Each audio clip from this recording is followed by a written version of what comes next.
Freedom is the right of all sentient beings. Broadcasting live from the basement of the Pentagon. This is WTF Nation Radio.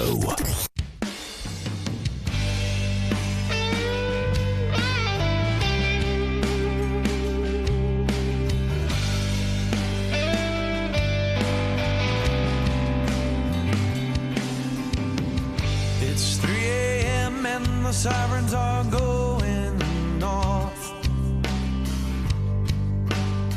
Another rocket attack. I've got my boots and got my ammo in my 50-pound sack.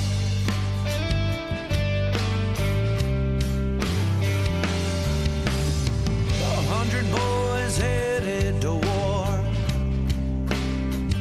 in this world unknown.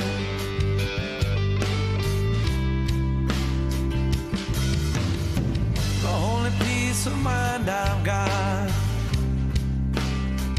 are these letters from home.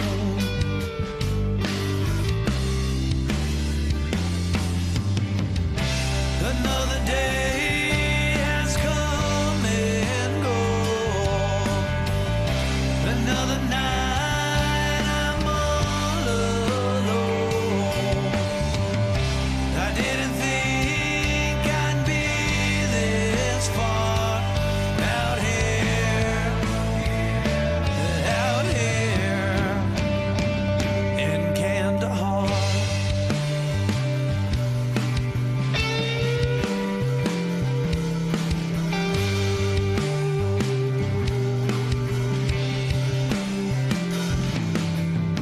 Well, most of us, we made it home, but we never came back.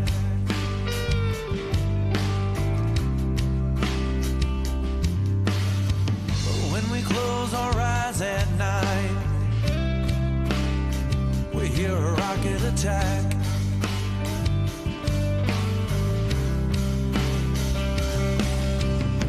I've tried to talk and tell you about it,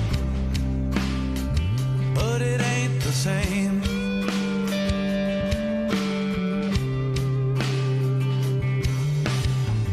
All these thoughts that run through my head, well, they can't be tamed.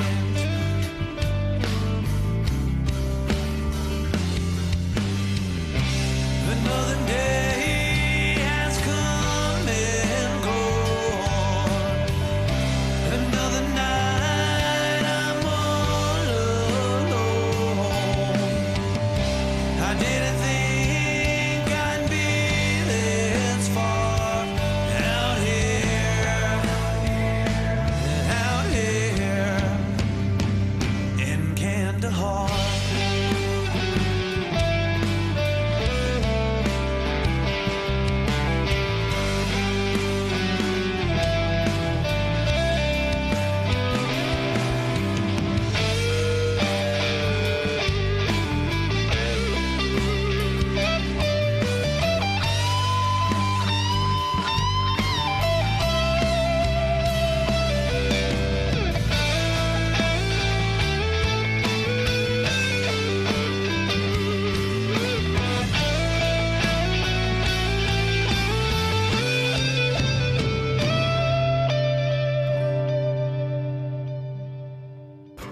Another day has come and gone.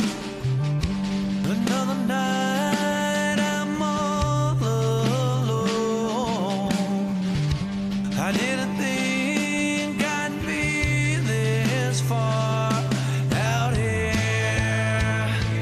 We ain't far from Kandahar.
Morning, Sergeant Major. How do you know what kind of goddamn day it is?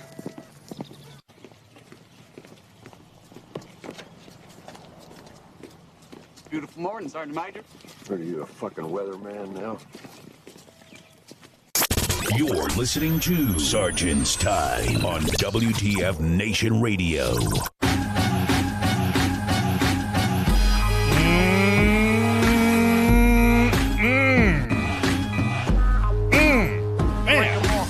Sound.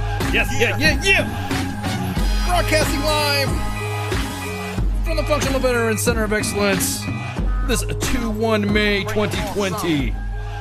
Oh, man. WTF Nation Radio Sergeant's Time.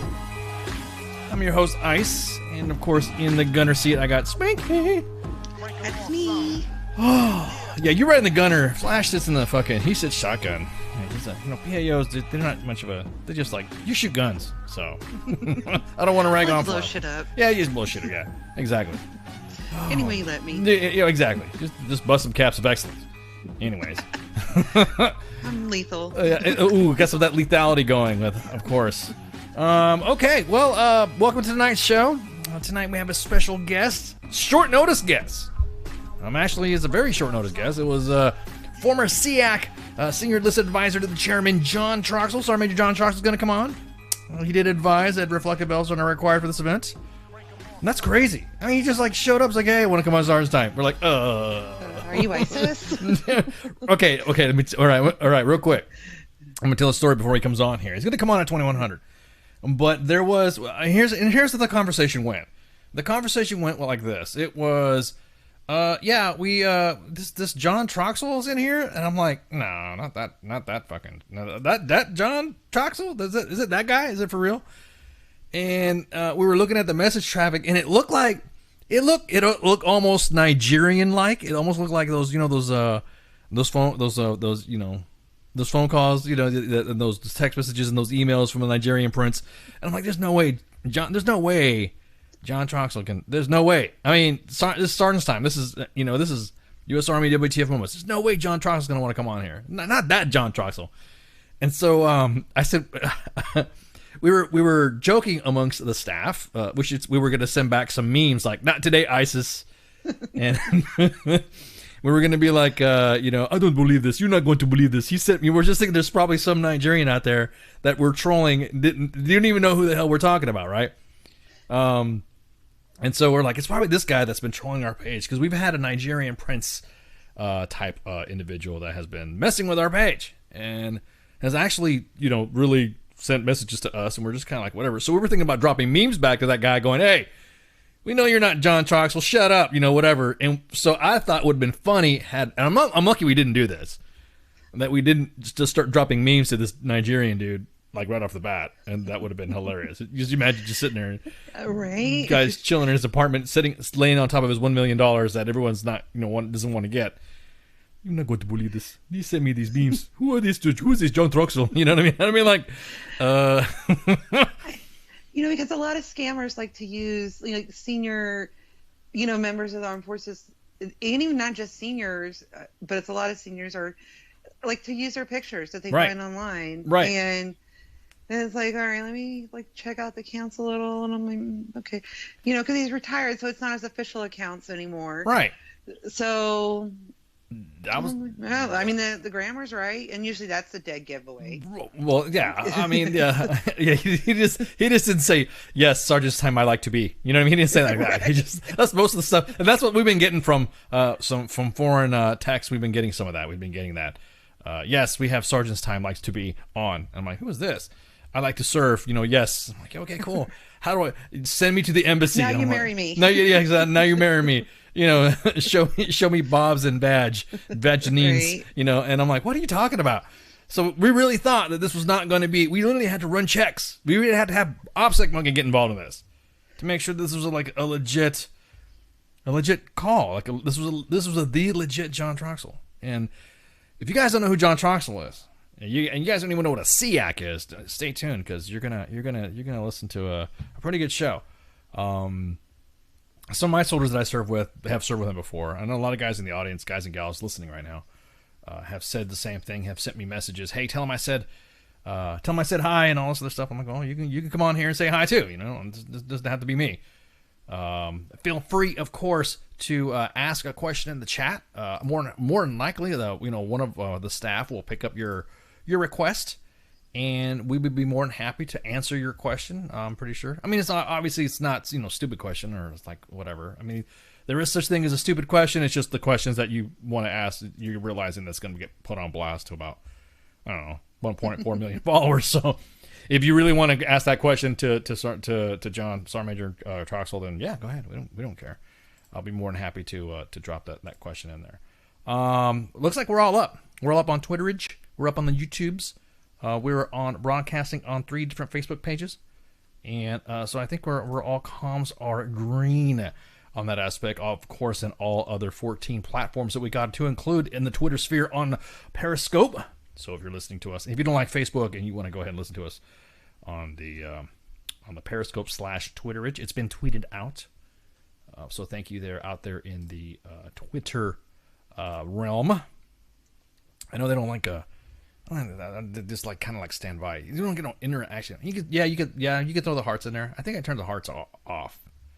I don't know if I put the hearts on or not. I don't know. This one, because the last time I did that, it started saying that we were spam or something like that. That was like an illegal post. Oh.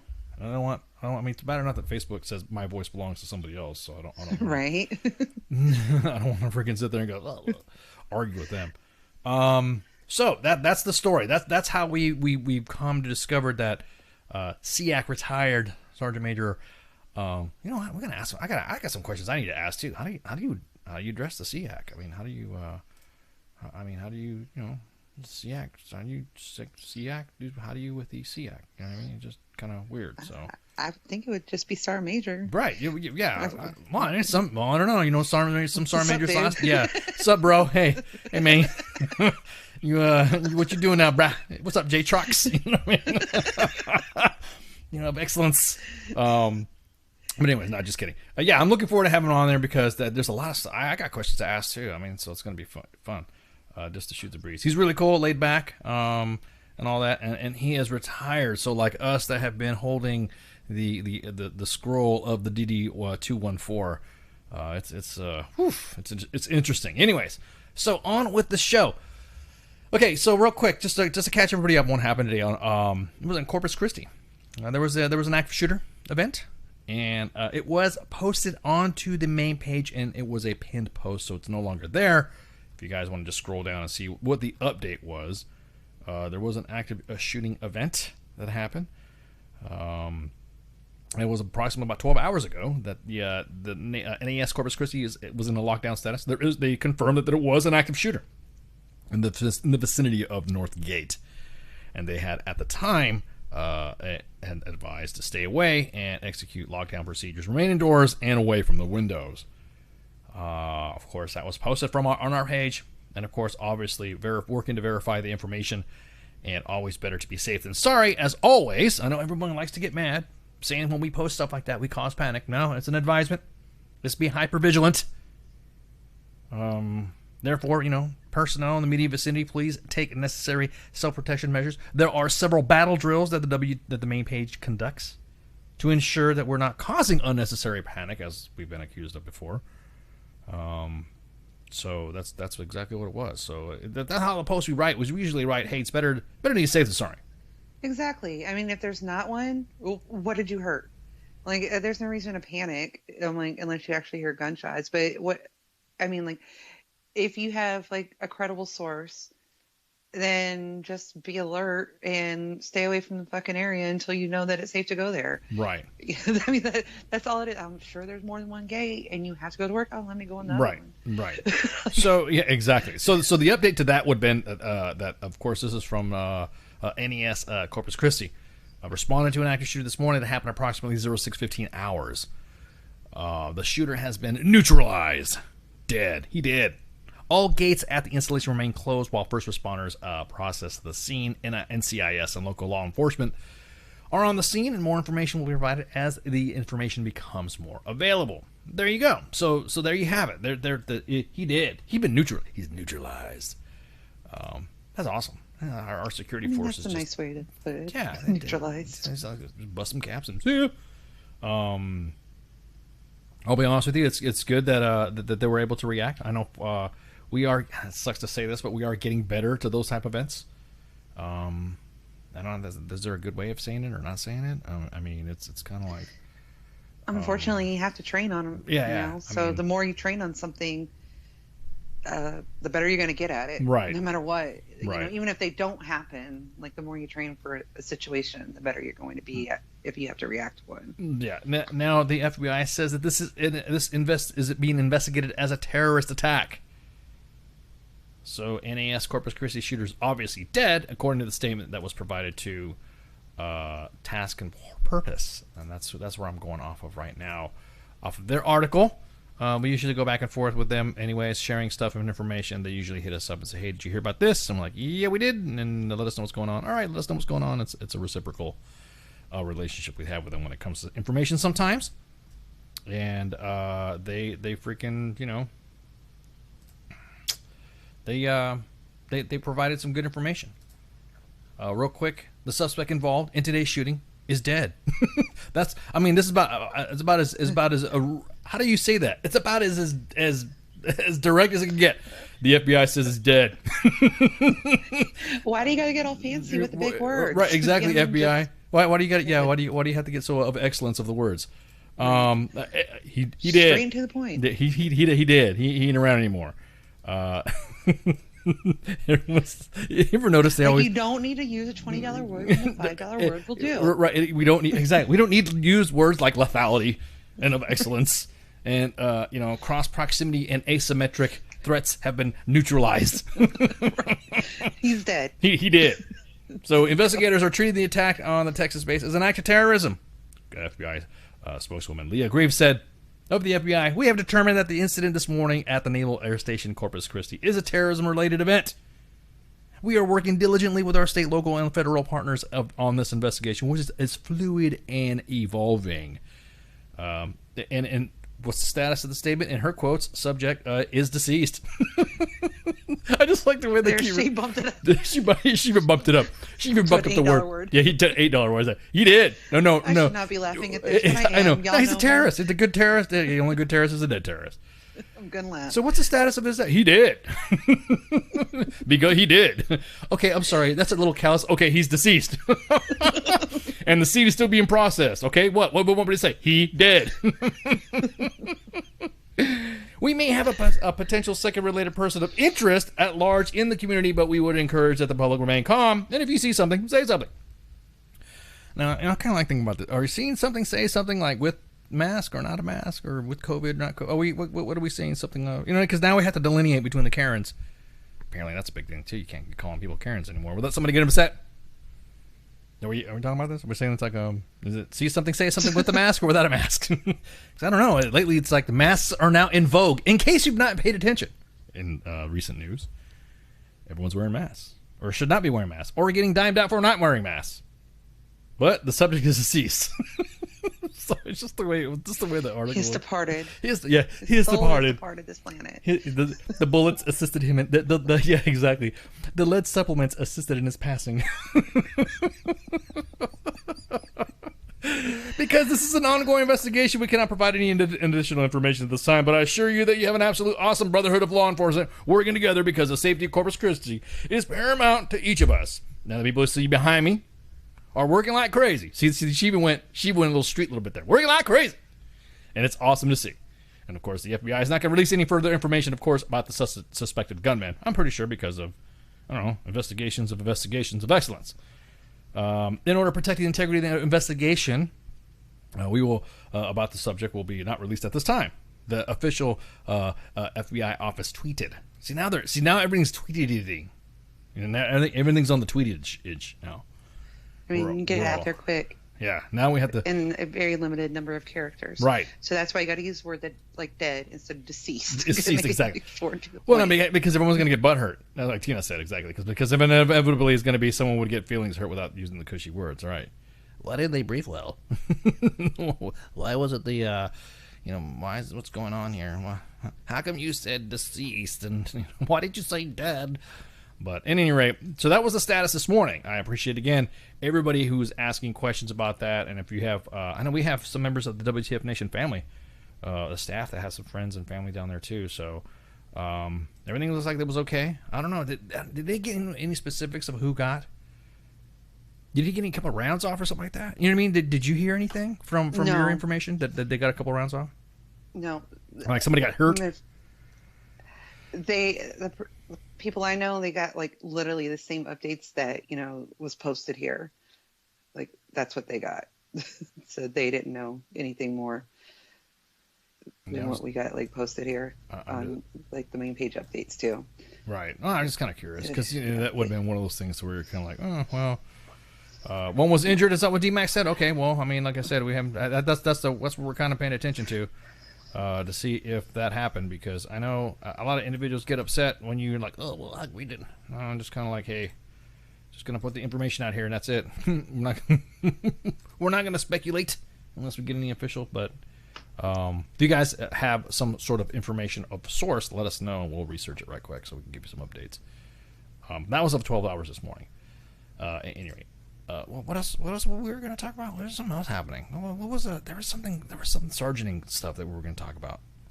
Oh yeah, there was. The COVID's update has been pushed out.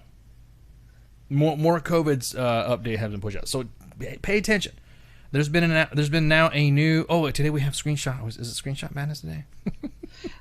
Are we doing screenshot madness today? I don't know. There's so much going on. I know there's so much going on. We'll do a couple screenshots. New COVID update's been pushed out. DAG1, Morgan has pushed out. She's not the DAG1, but you know, she knows people that have worked in there. They've already pushed out for PCSs and schools and PMEs and all that. So if you get a hold of your SWAN and get that information out to them. And if you're a leader, make sure you get the information out to your Joes.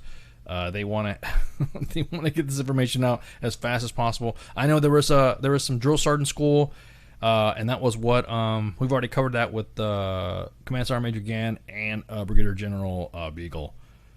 So that's all we got on that one. So if you got any COVID updates to look at, just go ahead and check out the and Morgan tweets them out too. Yeah, our J1 tweets them out and posts them as well. She's a machine. It's at USAWTFMJ1. That's her Twitter. She's a machine, dude. She is a machine. I don't think she sleeps. Matter of fact, she doesn't sleep. I don't even know if she's. I don't even think she's. I think she's a machine. Honestly, she might have a clone. Yeah, I'm about to say, because there's individual. Yeah, that's not her. There's no way, because she can't be in 15 places at once. But anyway, so yeah, you want to go ahead and start some screenshot stuff? Let's do some screenshot stuff. Okay, we can do some screenshots. Okay, so this first screenshot, I know everybody all excited, like, okay, yeah, because screenshots are fun, because it really shows everybody, hey, okay, hey, this is your army. This is your army that is throwing your stuff out there, and we think it's funny.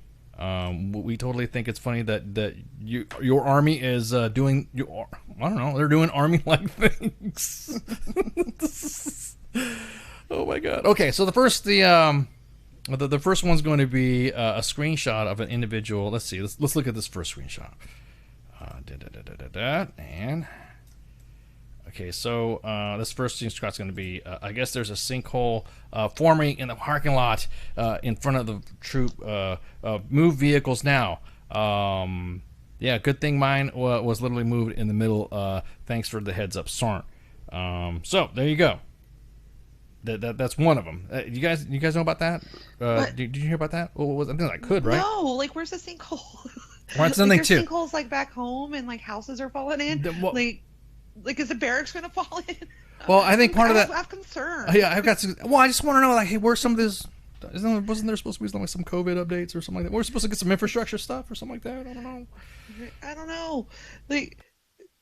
Now I'm I have this fear of sinkholes.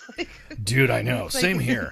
I have. It's a little irrational. Right. It is. No. It's especially if you're from some states that have them frequently, like Florida. That was my biggest, and there was a Florida story back in the day. I lived in Florida as a kid. Maybe that's where it comes from. Right. I don't know. It's irrational. Right. Know what I'm saying? There was a guy. He was in his house, and he was asleep taking a nap, and all of a sudden his family was they were in the living room watching TV, and the next thing you know, they said they heard a rumbling, they heard some noises, and then the next thing you know, they walked into his room, and his whole room was dirt. It was because his whole bed fell in a sinkhole. His whole room was in a sinkhole, and then everyone was running out of the house, and his brother, the guy, was coming out and saying, help. He was fighting his way out, and his brother went down there, grabbed his arm, and then the sinkhole kept dragging him down. I was like, dude, that is a messed up story. So I'm right there with you with the sinkhole stuff. I don't even know how in the hell hell you would be? How could you survive that? I don't know. Like, and it just happened up in Black Hawk, in Black Hawk, South Dakota. Like, they built this subdivision out there, which somehow or another it got approved, and there's an abandoned mine underneath the subdivision, like from back when they used to pan for gold or dig for gold or whatever the fuck they were digging for in that mine. And yeah, like a bunch of the houses fell into this sinkhole. And I was like, oh my gosh, it's like insane. And now I'm like going and looking back at like, you know, like what's under my house now. Like, I don't think there's anything under my house. I could barely dig a hole to plant a tree here, but you don't know what's under here. Right. Now, like, it awakened my like fear of sinkholes. And now I see this screenshot and I'm like, okay, I'm probably going to have nightmares tonight, but now it's going to be about sinkholes. Right. Exactly. Again. Right. Stefan. Yeah. Stefan. Yeah. That was 2013 in Sefner. Yeah, that's right. It was a sinkhole. Is there such thing as sinkhole insurance in some states? Believe it or not, no. They have limited, especially like some states that they don't have sinkholes that are frequent. They wouldn't have it in there. I know some home insurance companies don't even do floods or earthquakes or something. They even said they're not putting that in the middle of their disclaimers for their claims packets. But anyway, so let's go to the next one. This next one's funny. This next one's hilarious. This is Army. Yeah, exactly. If the soldier did their SSD, then be prepared of what to do with it. Yeah, when the single happens, exactly, Scott. The SSDs. I'm gonna ask John if he was part of that mess. Anyways, the next one here. Tomorrow, no one will leave until Staff Sergeant so-and-so's ID card shows up. There will be no questions asked. It just needs to turn up. If not found by COB tomorrow, we will continue to work on Friday to continue to look for it. Him not having his CAT card causes issues for the company as a hold. I think it's that whole. I think he means as a whole. I think they meant a whole. And not as a hold. Which would have been sinkhole. And then the W. The English one. So if you took care of it if you took it for any reason, we do not care. It just needs to be turned in. Okay. So this right here. So a staff sergeant lost a CAT card, and now the whole company's in trouble. Really? Right. Is this the? So in other words, the staff sergeant left it unsecured somewhere. Even if someone took it, which, you know, we're going on a limb even saying that happened. Right. I don't know of anybody that would take somebody's. Somewhere. Right. So he probably left it in his CAT reader. I'm willing to bet. We get rid of all this, like, you know, online training with Tina and the mixtape. Right. And this is what happens. Right. Staff sergeants leaving their shit. So, well, I'm just kind of saying that it seems like it should have been secured, right, Staff Sergeant? I mean, it shouldn't have been on you, Staff Sergeant of Excellence, Sergeants. I have never seen anybody take somebody's ID card as a joke, unless they left it in a CAC reader on accident, and then we kind of like poke around, because everybody knows that's something you don't need to. You don't kind of joke around. That's okay. We joke about stealing a PC, you know, a patrol crap or a beret or something like that. That's funny. That, you know, ha ha ha. Put it in a block of ice, and then we're good to go. But that's funny. That is funny. Don't get me wrong. But a CAC card, that's kind of like a you know, okay, we can kind of go in there, but dude, it just exactly that. They put them in a freezer or something like that when abandoned. Hey, better check the freezer. Are you thirsty? Why? Because a cold drink would sure be good for you. Go check in the freezer, and you're like, huh? And then all of a sudden, somebody finds their CAT card in there, and they go, oh.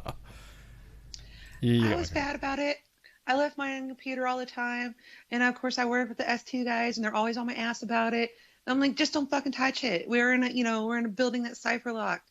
I'm like, just don't touch it. So S2 decided to fuck with me, and he took it out and put a little piece of tape on it, so it wasn't working. Couldn't figure out why it wasn't working because I didn't see the little piece of tape on it. Yeah, that's how the S2 fucked with me for me leaving the CAT card in. Well, I mean, but to me, I think it's kind of you're kind of like drawing the line with that. You know what I mean? Yeah. I don't want to mess with you. No, I should. You know what I mean? You should not mess with somebody's CAT card. That's and I shouldn't have left it there unsecured either. I get right. That. That's right, Storm First Class. You should not. But, however, the point being is that you don't do it. You do not. I guess kind of. He probably lost the damn thing. Yeah, he probably lost it. But to hold the whole company as a hold, is that what it says? Him not having his CAT card causes issues for the company as a hold. Now I'm gonna tell you what, I don't English very well myself. I mean, sometimes I'll throw it real quick. I'll throw a tweet out, or I'll throw a comment. You ever do that? You ever like send an email or a tweet or something like that, and you read it again after you got a response? You're like, God, I sound like. Yes, all the time, especially on Twitter because there's no edit function. Right.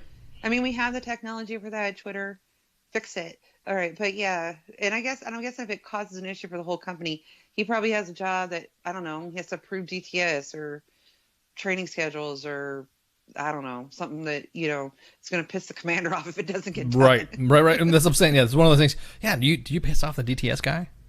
You know what I mean? Do you? I mean, it's just like I wouldn't piss off. Approve my DTS TDY. guys. Yeah, exactly. Say, hey, look, I was going to do this, however, I couldn't because you just. So that's one of those things. You're just kind of like, Again, a prank is a prank, but not when it comes to a cat card. PC, a beret. Oh yeah, open season. I've seen people leave their berets and PCs, and it's on. It's supposed to be on your person. Everyone's like, well, how am I supposed to put it? You put it in your cargo pocket. You ever notice that? Everyone asks that question. They're like, hey, where's your hat when you're walking outside? We used to do that. We used to walk outside, and you're like, where's your hat? What's in my pocket? Oh, okay. And because some people like it. Right now, you have individuals currently in the Army that starch their ACUs, and I think it's hilarious. And they're called ACUs. The pattern is OCP. They still start. They're starting to starch them. You are the ultimate in sidewalk soldierdom if you do that. Don't do it. You are the super sidewalk soldier if you do that. But for real, I mean, ever seen somebody starch their shit? I'm like, why, dude? You're not supposed to starch that. That's No, I haven't seen that since BDU days. But exactly. You freeze dry. You're doing hard time. What is it? What is that? So, anyways, I digress. And this is the type of individuals that, yeah.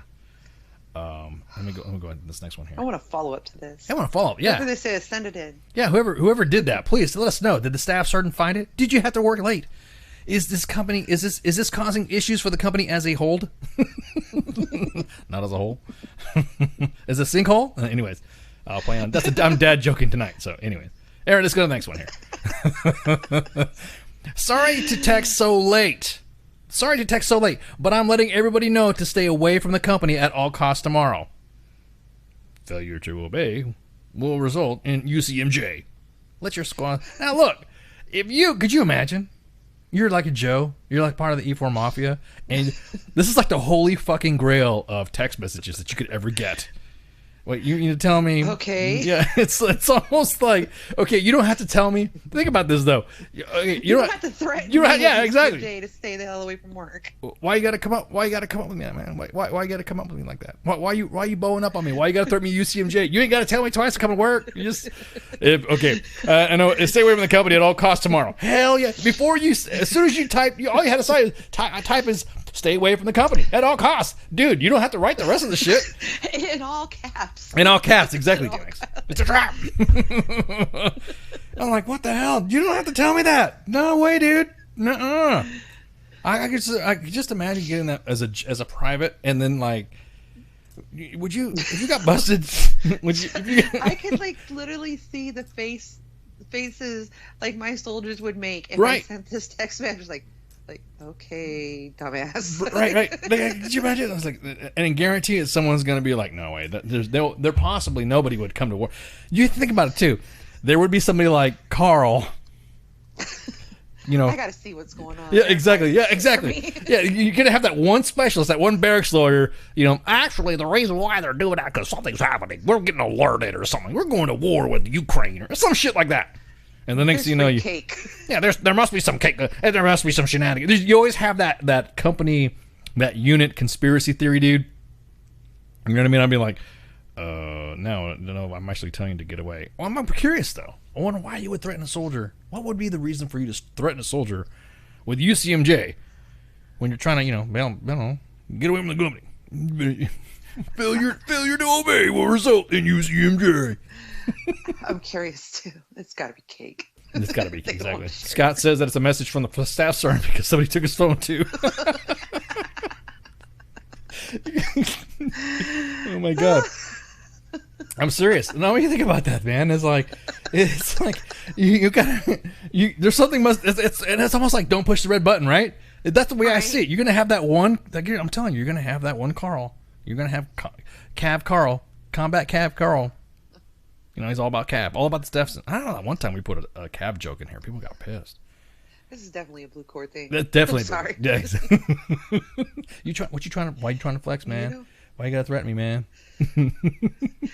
Somebody's gonna go push that red button. No, they will. Yeah, that was easy. Well, why'd you have to come to the company, bro? Well, did you not read the text? And then the first time, be like, "Read what text?" I don't know what you're talking about. You put a text out? Yeah, there was a text saying that we can, So now there's gonna be like Joe's running around looking to see what's going on. Failure to obey. Would you get in trouble, UCMJ type stuff? Like, what did you get Article 15 for? I went to the company. I went to work. Say that again. I went to work. No, really, for real. I went to work. So, anyways, the next one here is hilarious. This is from the First Sergeant's office. Okay, now if this is from the First Sergeant, hey, praise be to that First Sergeant. This is awesome. I'm glad to see that the First Sergeant's doing this. And this is from Top's office. Straight from Top's office. I'm only passing this information out straight from Top's office. If you feel like shit, call your platoon sergeant and go to sick call. Do not bring your cooties to the hangar. If you engage in risky, stupid behavior and you introduce coronavirus to Eustis, consider your career over. Just a messenger. So I guess at Fort Eustis, Top is not messing around. Yeah, Top is not messing around. He does not want the Rona. That's what I'm talking about, Top. That's how you represent. That's how you enforce the standard. Social kill the virus hashtag, right? Is that what's the lethality terms we're using now for this? Right, we're fighting a war now. Where we're fighting, this is a constant war against diseases. That's what I'm talking about. Look at that. Did you get it, Top? If you feel like shit, say why isn't this guy's been put out before? I mean, this is common sense. Don't bring your cooties. No, we learned this like as 3-year-olds or 4, about that kindergarten age. Right. Like, you got the cooties, you stay away from people, don't touch me, it's gross. Well, they said it was mean when we were kids, but it's not. What's funny is that immediately when that was posted, the comments in here and the comments on that post was hilarious. It was there's a comment that was posted for everybody to see. So you can go ahead and check the post out. That's not how asymptomatic transmission works. If you get sick, you've probably already been spreading it for nearly a week. Dude, that's... Well, you're still going to spread it when you're sick. Is that the guy? That's the guy that will show up to work. Yeah. That's the guy that will show up to work. And his career is going to be over. His career is going to be spreading the coronas. On and Eustis. He's already got Article 15 for showing up to work to begin with. So now he's like, got a pattern of misconduct. Taking staff sergeant's freaky cat card, man. Same guy. Yeah, it was met. The goal was met for the little girl that was needing assistance. If you guys don't remember, Cheyenne, she was a 6-year-old girl, National Guard soldier. Was born with a brain condition, and so she was suffering from daily seizures, and so she needed some stuff that was to assist. So yes, the goal was met. So thank you so much for the help. But anyways, yeah, I'm really curious. If your first sergeant is having to tell you to, think about it though. This first sergeant here, I mean, this may be this may some of the awesome vignettes that you can put in the Sergeant Major's Academy. You can say, hey, here's the first sergeant. He's the first sergeant who gets it. He's not making his troops come in to do PT tests. He's not making definitely not. Where's that freaking? I should have pulled that slide up. That slideshow where that guy shower curtain with the shower curtain. Yeah, the shower curtain holding feet.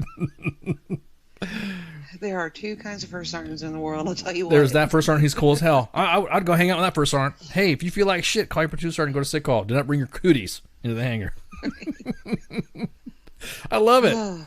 Do not introduce coronavirus. So Eustis, hey, shout out to your leader out there. I think that's awesome. You got a first sergeant that's pretty proactive.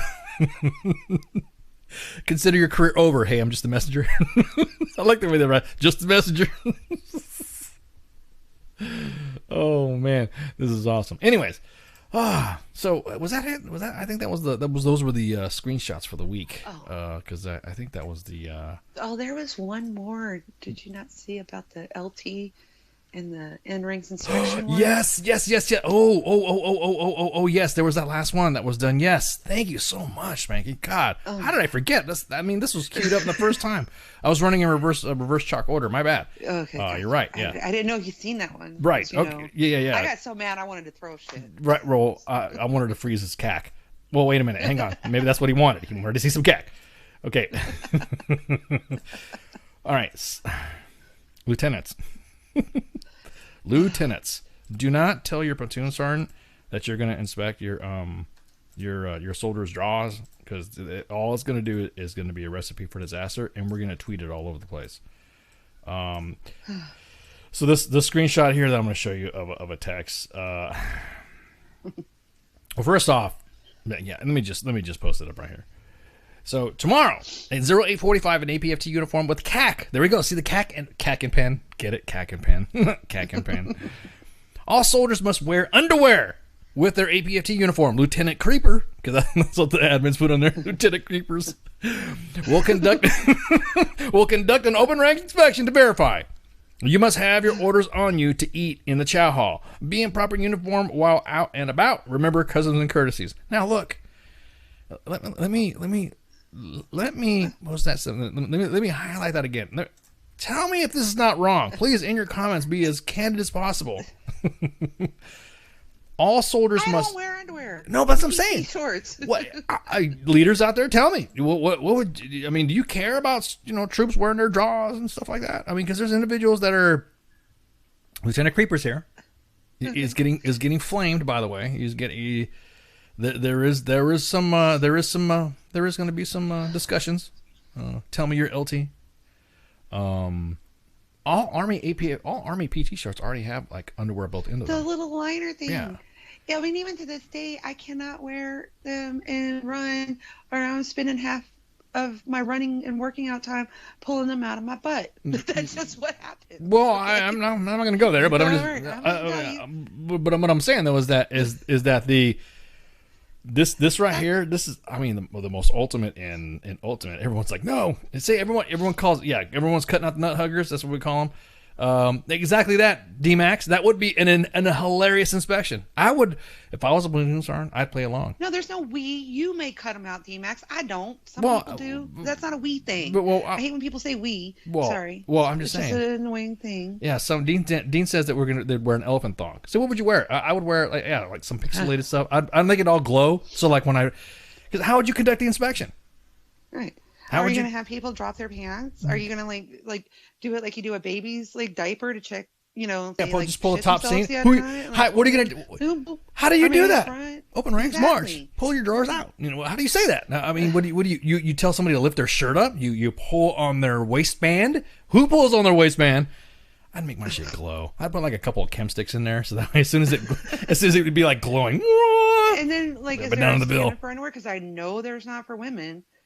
They keep trying to say that, there is, but, no, you don't issue women underwear. So, like, I'll wear whatever I want. Well, some of the older female admins were saying that that they said that it's required. Sometimes they used to have females have they used to have underwear. Like, they can only, and you remember this. Well, I mean, I don't remember this. I'm not a female, but like females at one time were required to wear white bra and white underwear. You know what I mean? So. I have never seen that in writing, and I fought that in back when I went to BNOC. Oh, okay. And they could not show me anywhere in writing where it said I had to wear a certain color sports bra. Wow. Oh, and wow. Okay. I had to go in front of like the head drill sergeant, or not drill sergeant, head cadre. Yeah. And I'm like, because the way the PT tops are, in order for me to get them big enough to fit my chest, it had a bigger neck hole, and you could always see my sports bra straps, because it would slide down. Right. And you have to wear white. Where does it say that? Because it doesn't anywhere. At least it didn't when I was in BNOC or when I was in SLC. Because, when you get in TRADOC land, they like to get crazy. And I'm like, no. It doesn't say that. I think the guys and gals that like to add additional regulations to something that doesn't exist. You know what I mean? They like to try to do that. Exactly that. I'd break the glow. Yeah, I'd break the glow stick all over it. Have a glow in the dark condom on. Okay, that would be fun. But wearing draws. I mean, somebody said that AR-60 someone said they were required to wear underwear at some occasions. But I've worn. I mean, I've worn Ranger panties or something like that, or not worn any draws when I'm when doing a foot march or something. I mean, sometimes you just. I don't know. Is it like how? Well, first up, why would you even look at somebody's drawers? How do you inspect? Just the logic of us even talking about it opens up the opportunity for this LT. Has to be a West Pointer. I don't want to no, I shouldn't say that because there's some good West Pointers I know out there. So, But like, why would this even be an issue to begin with? right? Why do we have to look at? Why are you looking at my drawers? Exactly. Or you know, I was just like, God, you were making this so easy for us to pick on you for. The PT liner shorts. If you already have to wear underwear, well, some people. Hey, Jacob. Some people's preference to wear it. I didn't care. I mean, sometimes I would cut them out. Sometimes I wouldn't, depending on what I was doing. But I really didn't wear PT shorts that much when I was, you know, I wore like for other stuff. But I mean, just like loafing around the house. But that, I would understand how would you, you know what I mean? How would you, I mean, but can't go back to the conversation again. Why you got to look at my chonies? Why you have to look at my drawers? I mean, that's like, I really want to know, like, where did this LT, like, why does this even become an issue where he thinks that this is even necessary? Well, so, yeah, well, right. Right. I was saying, would it be necessary? Could you imagine exactly that, Dean? Ask your start. Could you imagine going, everyone's like, well, why is the whole platoon here? Because the LT made him look at everybody's drawers. No, for real. What was happening? LT Creepers said he was going to, he or she conduct open ranks inspection to verify. How did they verify? See, that's a verification thing. Like, are you touching me? Are you making so that right there, man? I would, no. Dude, nah. Some of the liners are already in there. I know that for a while, the way the Army PT shorts were made, they would chafe you anyways. No matter what design were, doesn't matter how you were built, or doesn't matter how much in shape you were. Sometimes they would just chafe the hell out of you, or they would ride up, or sometimes like that. So yeah, sometimes some people wore those liners or left the liners in for comfort, or would have to wear spandex underneath. Yeah, I usually had the spandex shorts on. So, I mean, is that considered an undergarment now? I don't know now. I don't know. It must be. I got to find out. We got to talk to the LT Creepers. The LT Creepers. Yeah. Is that some sort of new? Is that part of BOLIC now? When they graduate BOLIC, you got to inspect you. Well, as a matter of fact, why ain't any SARNs doing this shit? You know, like why is the LT conducting an open ranks inspection anyway? Right. Oh, here we go. That's what I'm talking about. AR-600-1. There we go. That's what I'm talking about. Drawers, male. Drawers are clothing bag issue items and optional purpose for items for males. Of course. Not for males and females, of course. The drawers are brown or brief in length and how worn. Male will wear drawers at all times with uniforms. Well, males will wear drawers with all uniforms. Either brief or boxer style shorts are authorized. Wait a minute. So what about the females? So why has it got to be specifically on the males? What do the females wear? See, everyone's like, quiet. See, that's one thing you got to exactly. You got to bust both regs out. You got to bust both. Don't just talk about the dudes. I know a lot of NCOs that like to say that they're afraid to correct female soldiers or afraid to assist female soldiers in their uniforms because they just don't know. They only think it's just male stuff. But you got to kind of do both. I know I had a few females in my company before as a first sergeant, and it was I had to get in the regs on how to the freaking the ribbons slips or what? Yeah, what was that? What do you freaking? Of course, and there's Stefan. What do you say? Slips females. That's slips. That's slips. Nothing about underwear. Slips will be a commercial design, dude. Are you even looking? Females will wear slips with the service dress mess skirts, dude. You're pulling the where regulation are you pulling this from? Yeah, that has to be old AR-6. That must be like World War II 670-1. That's World War II. That's AR-670- World War One. Dude, we're talking about just wearing PTs, man. We're just talking about just PTs. Where do you get off in making somebody wear or do an inspection for draws? But that's not like slips are not. That's where it has nothing to do with like our normal everyday thing, and it's only for when we wear skirts. Stefan, I never even wore one. Yeah, Stefan's dropping like PDFs and shit in the Mixer chat. So all you Mixer audience, the Mixer audience is a heavy gaming audience, and so you're all getting schooled by Stefan. He's introducing you to AR-600-1. He's dropping PDFs in there.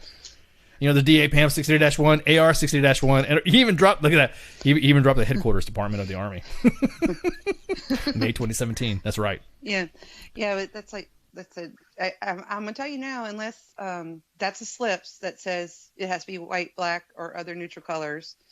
Doesn't say none about what color my bra had to be. Right. Well, I'm just saying though. I mean, it's one of those things you got to kind of like know because you can't be ambiguous when it comes to the female standards as well. Because I know there was I was ASU stuff, and we had in-ranks inspections for paid activities or the like that I'd have to inspect, and I would look at it, and I had to make sure I knew what was going on. I have usually a senior NCO, a female NCO that would like school me. Hey, First Sergeant, this is how it's going to be worn. Like, you got to wear it like this. You got to wear it like that. I'm like, okay, got it. Cool. All right, cool. That'll work. The other question is, why is LT doing NCO's job? Exactly that. Why? You know, that's another thing too. Sorts. Why aren't you saying, hey, yo, LT? Like, hey, let's revisit this. Let's walk back here to the back of the formation. You know, you can't be checking out drawers, right? You know, you can't be like, you know. I mean, I know. Is there a reason why you want to look at drawers? I mean, why are you looking at somebody's drawers? You know, Sergeant, you need to just let me do my job. I'm going to command this platoon. You know what I mean? Get that argument like that. Could you imagine that awkward position to be? And then start elevating the conversation. I want to look at the drawers. You know, because LT wants to flex. Oh man, we're gonna take a break right quick. We're gonna get ready for Sergeant Major John Troxel to come on here. The SEAC's gonna be calling here in about 4 minutes into the little area where we're having the cooling area, and so we're gonna put you guys on break while we wait for his call. And man, we're excited to have him on here. So, anyways, everyone stand by and refresh their glasses. I'm gonna hit the head myself and refresh my drink, and we're ready to go. So, shouts. See you in a second. WTF Nation Radio. WTF Nation Radio. Take it from me, Ice. You can't just float around space not caring about stuff forever. The voice of U.S. Army. WTF Moments. This is WTF Nation Radio. Shit in the bag, Pogue.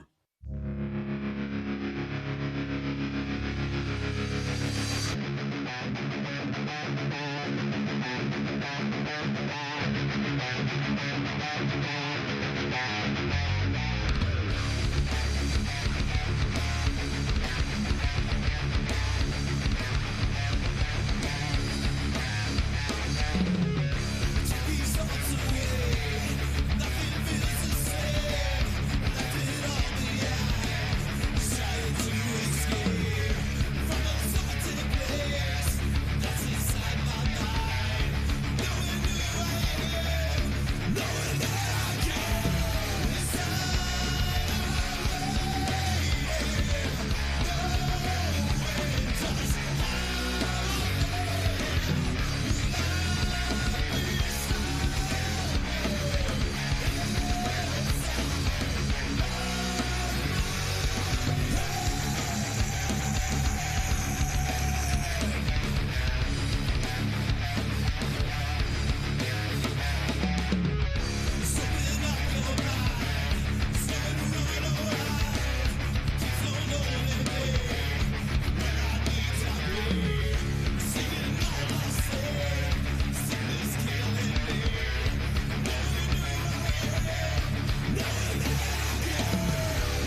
so bad? Is this where you draw the line? 'Cause it's so sad. Tell me where you lost your faith. Is it so bad? Couldn't see it in your face. And it's so sad. I'll wait until you come back down to me. I'll wait until you come back down. Why you keep it in your head? Is it so bad? Never heard a word you say it, and it's so sad. Tell me when you lost your way, 'cause it's so bad. Wanna see you when I pray, and it's so sad. I'll wait until you come back down to me. I'll wait until you come back down to me. I'll wait until you come back down to me. I'll wait until you come back down. Is it what you want? Is it what you needed now? Is it what you breathe? Is it what you're feeling now? Is it what you feel? Is it what you're feeling now? Is it what you wanted?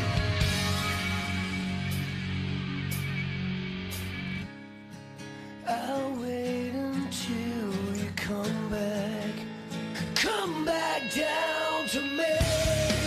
I'll wait until you come back down to me.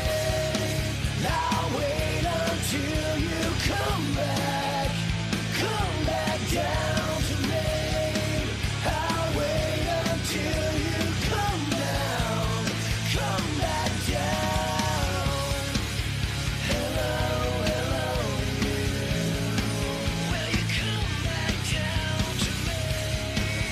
Hello, you. Will you come back down? Hello, you. Won't you come back down to me? Hello, you.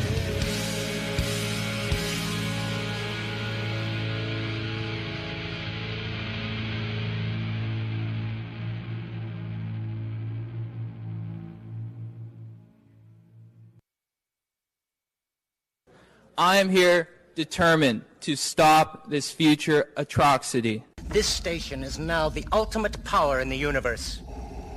I suggest we use it. The voice of U.S. Army, WTF Moments. This is WTF Nation Radio. I find your lack of faith disturbing. Everything stated on WTF Nation Radio is to be considered the opinion of the person that stated it, and not an official representation of WTF Nation Radio or U.S. Army WTF Moments. Price does not include tax, title, or license. Some assembly required. Each item sold separately. Batteries not included. Objects in mirror are closer than they appear. If conditions persist, contact a physician. Individual results may vary. Keep out of the reach of children. Avoid prolonged exposure to direct sunlight. Keep in a cool, dark place. And Please enjoy the show. Shots. Yes, sir. And we're back. All right. With our guests, Sergeant Major John Troxel, the former SEAC. How's it going, John? How you been, man? Hey, I'm doing good. Doing well, brother. The retirement is treating me well, man. Well, real quick to all the you audience members out there, we were just talking about how the whole thing with this, how you came to notoriety. Tell us. I mean, I'll be honest with you. Let's see. When you did your, I guess you would say your show of force. I was like, oh my God, who is that? What's going on? And I thought, I mean, you had the swagger and the wassa of I thought you were like a GO. I was like, "Whoa, shit! Here we go. That's what I'm talking about." And then everyone's like, "Oh no, that's the new SEAC." Tell us real quick. I mean, we're gonna get to that point, but what is the SEAC? What job is that? I mean, what is it? Okay, so I think everybody knows who the chairman of the Joint Chiefs of Staff is. The principal military advisor to the President of the United States, and the Secretary of Defense, the principal defense advisor to the President of the United States. And the SEAC is the senior enlisted advisor to the chairman of the Joint Chiefs of Staff and Secretary of Defense. The current SEAC, former Chief Master Sergeant CZ Colon Lopez, the title SEAC is now an official title, and there's an official SEAC rank now. And I worked for 2 years to get this so that it was on par with the Sergeant Major of the Army, Sergeant Major of the Marine Corps, the MCPON, MCPOG, and Chief Master Sergeant of the Air Force.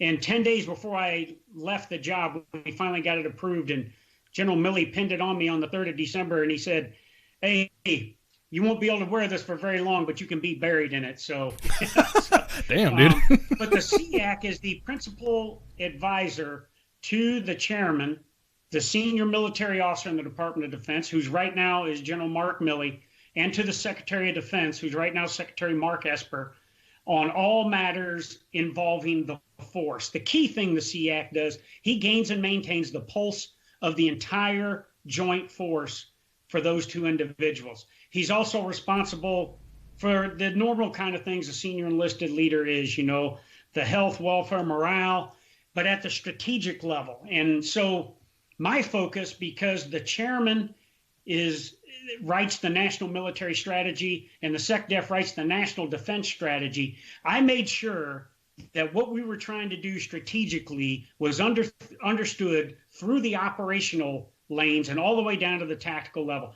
So I spent the majority of my 4 years as the SEAC traveling all over the world, averaging about 270 days a year. Repeat offenders were guarding spots like Syria, Iraq, Afghanistan, Somalia, Libya, Yemen, South Korea, other countries in Africa, other countries in South America like Colombia that have been contentious in the past, as well as others in the Indo-Pacific region in the Middle East. And, the SEAC is unlike the service guys. The service guys really focus on policy and direction, and like Dan Daly when I was there was really getting after uniforms, getting after credentialing and things like that. The SEAC is all about the operational environment and how the troops are doing out there, whether they're in combat, whether they're doing deterrence missions, whether they're advising and assisting partner forces outside of a normal combat zone, whatever it was. I was focused on that. So going around the world to check on the troops is kind of what I did, as well as getting after, being a relevant member of the Joint Staff, the senior operational staff, working with the Office of the Secretary of Defense and the Defense Department staff, but also engaging with Congress and engaging with the National Security Council in the White House, as well as the administration. Now, did it at all occur to you that you were going to be doing? I mean, the job had to have evolved by now. I mean, you can kind of give us a little bit of what would be the day to day? What would be your daily routine like on a Monday morning, or what would you do? I mean, how can you just tell us just what would be a typical day for a SEAC would be? Well, if I was in the Pentagon, every day, regardless of where I was at, was PT right off the bat, and when I was home, it would be 3:30 in the morning, wake up, get on my comms because I had a skiff in my house and see what happened overnight. And I would normally check, Nipper, Sipper, JWIX, and Twitter to see if anything came out that was influencing what our forces were doing around the world. And then, PT at 5 to about 6:15, shower up, and I'd be in the Pentagon at 7:30, I'd be in a huddle with the Joint Staff. And then normally my meetings were tailored to upcoming travel. I would always get an intelligence and an operational update from the Joint Staff J2 and J5 and from Defense Intelligence Agency to understand what was going on in the theater before I was going over there. And then I would have key meetings. My spheres of influence were the senior enlisted for the services. So those guys were kind of my inner circle, but also the combatant command senior enlisted leaders. There's 11 combatant commands out there. All of these folks made up the Defense Senior Enlisted Leader Council. What was the senior council that looked at issues that were affecting the Department of Defense troops, and then advising the chairman, SecDef, and Congress and the administration on the pulse of the troops, basically. Now, did they give? I mean, did you have any deliverables that you had to provide? I mean, what was your someone say, "Hey, Sergeant Major," or you had to? How did you inject? Yeah, go ahead. Yeah, brother. My job, the SEAC's job, is all about the art of influence and the art of information. So, I had zero authority to do policy. Now on the Joint Staff, obviously, when it came to uniforms and stuff, they would come to me about it, and I'd say, "Hey, look, let's just make it whatever makes sense for what the troops ought to be wearing here in the Pentagon." I will tell you, for 4 years, we were wearing Class A's every day up until General Milley took over. And I will tell you, I'm a guy that's spent years in the 82nd, Ranger school and all that stuff, and never once got a blister foot marching. In the first month as the SEAC, wearing low quarters, I had blisters all over my feet. And I was like, we gotta 86 this freaking uniform here, man. We gotta get back to a utility uniform. And it was never the chairman saying, "Nope, we need to stay in this Service Alpha or Service Bravo uniform every day." It was some of the others, like the Navy. They were so focused that you had to be in khakis every day. Even though sailors were in the basement of the Pentagon working their asses off and getting dirty, and every time they would try to move a piece of equipment and get dirty, that's $13 down the drain at the cleaners, So anyways, I really focused on things that I could influence. So for instance, when Secretary Mattis was the Secretary of Defense, this is when things were kind of cranking up in Somalia a little bit more. They've always been cranky there. We first went in, in 92, and we've been there ever since. And their government is still corrupt. Their military is struggling to get developed. But you got American men and women over there that are working their asses off, as well as our allies and partners, right, to get them to a level that they can, secure the population. But this was shortly after, we lost a Navy SEAL in Yemen on a raid, and then, an Army NCO got killed at a camp in Somalia. And I could tell Secretary Mattis was wanting to know what the heck was going on over there. Obviously, he's getting reports, and my job wasn't to circumvent any chain of command, but my job was to be his 10,000-mile screwdriver to get on the ground and let him know what was going on.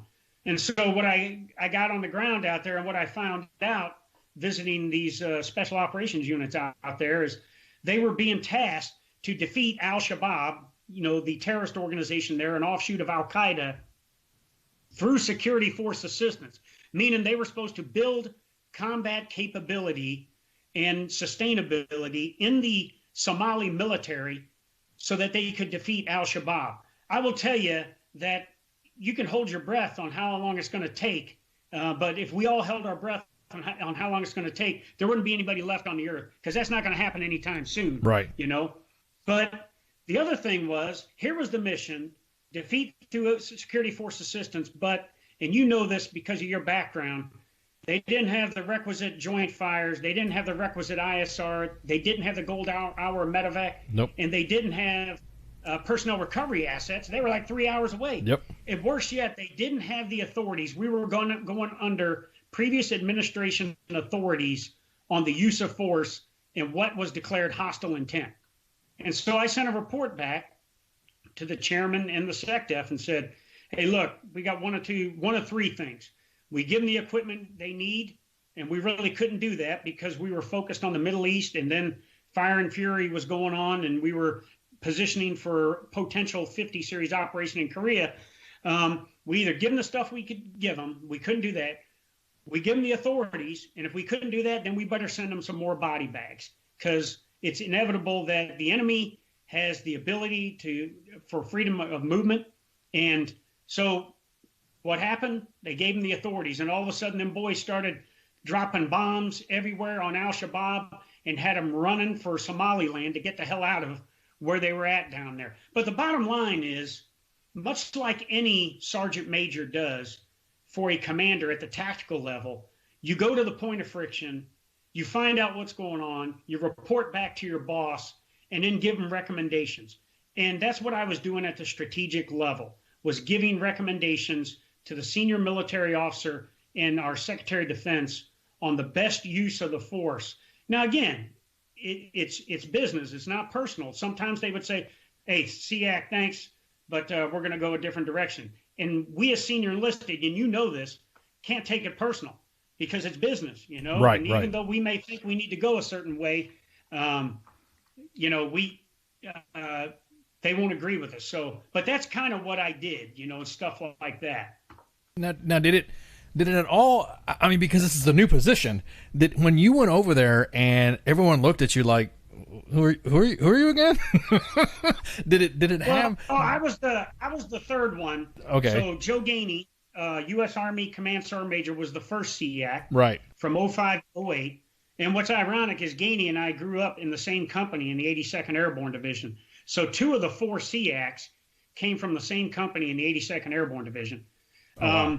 Then in 2008, Admiral Mullen came in and said, I don't need a SEAC. So the position went vacant from 2008 to 2011. General Dempsey came in, you know, an Army general who said, I couldn't think of doing this job if I didn't have a senior enlisted advisor. He reinstated the position, and Marine Sergeant Major Brian Battaglia was selected by Dempsey, and Battaglia served from 2011 to 15, and then General Dunford selected me in November of 15, and Brian Battaglia and I switched out on the 11th of December of 15, and then I served until 13 December 2019 when CZ Colon Lopez replaced me, Air Force. Right. So did it have a? So with that gap, then there was probably it was still like on, I guess you would say, wobbly legs a little bit. Did this? The first thing General Dunford and General Dempsey told me, you have to give this job irreversible momentum. You've got to not only show the chairman and the SecDef, but you got to show all of those general officers and flag officers on the Joint Staff, and you got to show the entire Joint Force why there needs to be a SEAC. Now, I can tell you this. If there was no SEAC, the Sergeant Major of the Army would have 0 conversations with the chairman and the SecDef. Now, he works for the Secretary of the Army and the Chief of Staff of the Army, but those service senior enlisted and those combatant command senior enlisted would have 0 relationship with the senior military officer and the senior defense official in the United States military. That's what the SEAC position does, is facilitate that relationship. But second, the information they would be receiving about the force, they being the chairman and the SecDef, would be coming from staff members on the Joint Staff who traditionally don't go anywhere except the Pentagon. So there's no eyes within that Joint Staff that are providing real-time information to the chairman and the SecDef that they truly need. Now, so at that point, then it's almost like you were saying, irreversible effects on this. I mean, it's more of a holy shit. You can go nowhere but up. You know what I mean on this action. Have they? Well, and here's the other thing. You know, here's why. And by no means did I mean surrender or die to take off. Right. I will tell you that. When I came in, I had just left United States Forces Korea, so I was executing what we call phase 0 and 1, shape and deter kind of operations. Right.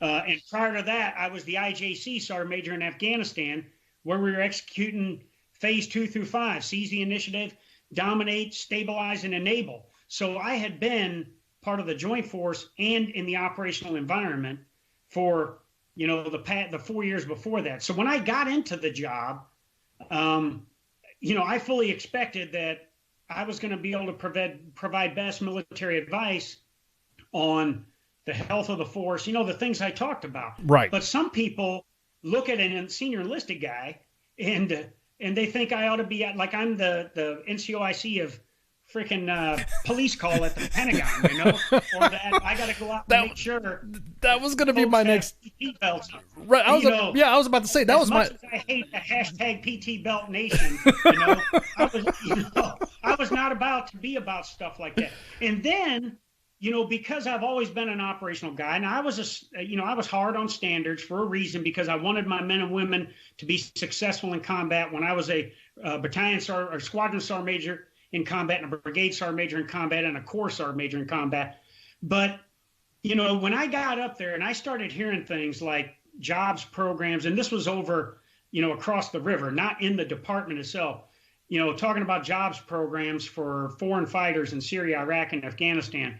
And I thought the majority of those fighters come from countries in Europe, countries in North America, you know, countries in the Pacific and everything. And they aren't driven by frickin' poverty. They are driven by this radical ideology. Exactly. And, you know, so to me, I sensed that we were taking the eye off of the hard work that the men and women were doing. And at a certain point, I thought we were looking for exits out of there and continuing to drive the risk up. But the risk was, instead of being mitigated at the higher level, was forced down upon a company grade officer and a company grade NCO.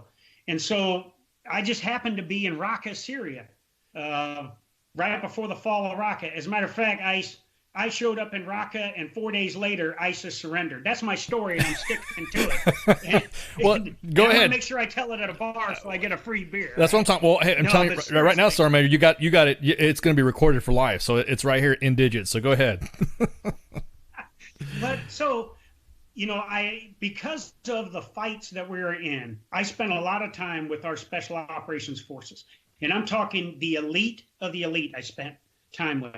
And so here I was in Raqqa, Syria, with our most elite special operations force, and I'm on this roof of this building in Raqqa, Syria, and I had been having a conversation with one of the operators in this organization for several months, because I first met him when I went to Fort Bragg, North Carolina, and we had been talking about enlisted development and everything, and we started talking about, you know, the E-tool as a leadership tool, you know, and we were just throwing it around, you know, and you know, hey, you got to be proficient in everything you do. And so here we are on top of Raqqa, and we are dropping bombs from fixed wing and bomber aircraft on to ISIS targets. Artillery is being fired onto ISIS targets. Mortars are being fired. You know, the Syrian Democratic Forces with U.S. partners are moving in contact and just kicking the shit out of the freaking enemy. And they were still hanging in there. ISIS was resilient as shit. And finally, I just said, you know, these assholes got two options. They can surrender or they can die. You know, and then what I meant by that was, and what I, you know, ended up saying was, you know, if they surrender, we're going to safeguard them to their detainee holding facility. We're going to give them chow, three meals a day. We're going to give them a cot, and we're going to give them due process. But let there be no doubt that if they don't surrender, we're going to kill them with extreme prejudice, whether that's dropping bombs on them, shooting them in the face, or beating them to death with our entrenching tools. And I had been saying this, and I sent this on a report back, and General Mattis told me, Secretary Mattis told me, keep saying that. Because his narrative then, Mattis's was, we're not here to defeat our enemies, we're here to annihilate them. The word is annihilate. And he used to tell me, SEAC, get the word out. It's annihilate, not defeat. And he said, keep saying it. So it was never an issue until a certain media organization got a hold of it. And you can probably guess what side of the aisle they were on. Of course, yep. And they told me I was advocating. And as a matter of fact, when it happened, it was Christmas Day. And General Dunford and I were on a USO tour. And we were up on a stage in Bagram, Afghanistan, firing the troops up. And Flo Groberg, Medal of Honor recipient, was on the stage with us. And Flo and I got E-tools in our hands. And General Dunford, gives his little talk to fire him up, and he turns it over to me. And Flo and I are standing there, and we're talking. I said, what we're going to say if the Taliban and ISIS and Al Qaeda don't surrender, we're going to kill them, and we have to beat them with our entrenching tools. And there just happened to be one of those reporters there, and he came up to me and said, you know, you're advocating for war crimes, Chuck. I said, wrong answer, high speed.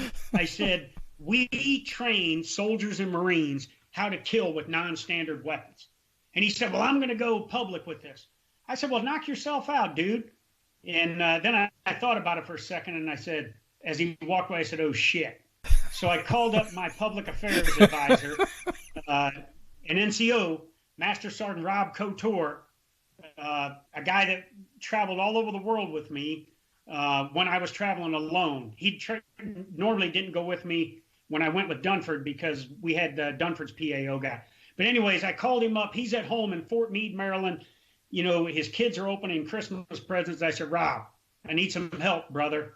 I said, one of these, you know who, reporters says they're going to go viral or public with this. What should we do? He said, let's beat him to the punch. He said, tell Don Pinero, which was MC1 Don Pinero, who was the chairman's photographer, he said, tell him to send me a picture of you holding the E-tool. And that's the picture you have up on the screen right now. Yep, exactly and it. He sent it back, and he just published what I said and everything, and it went viral.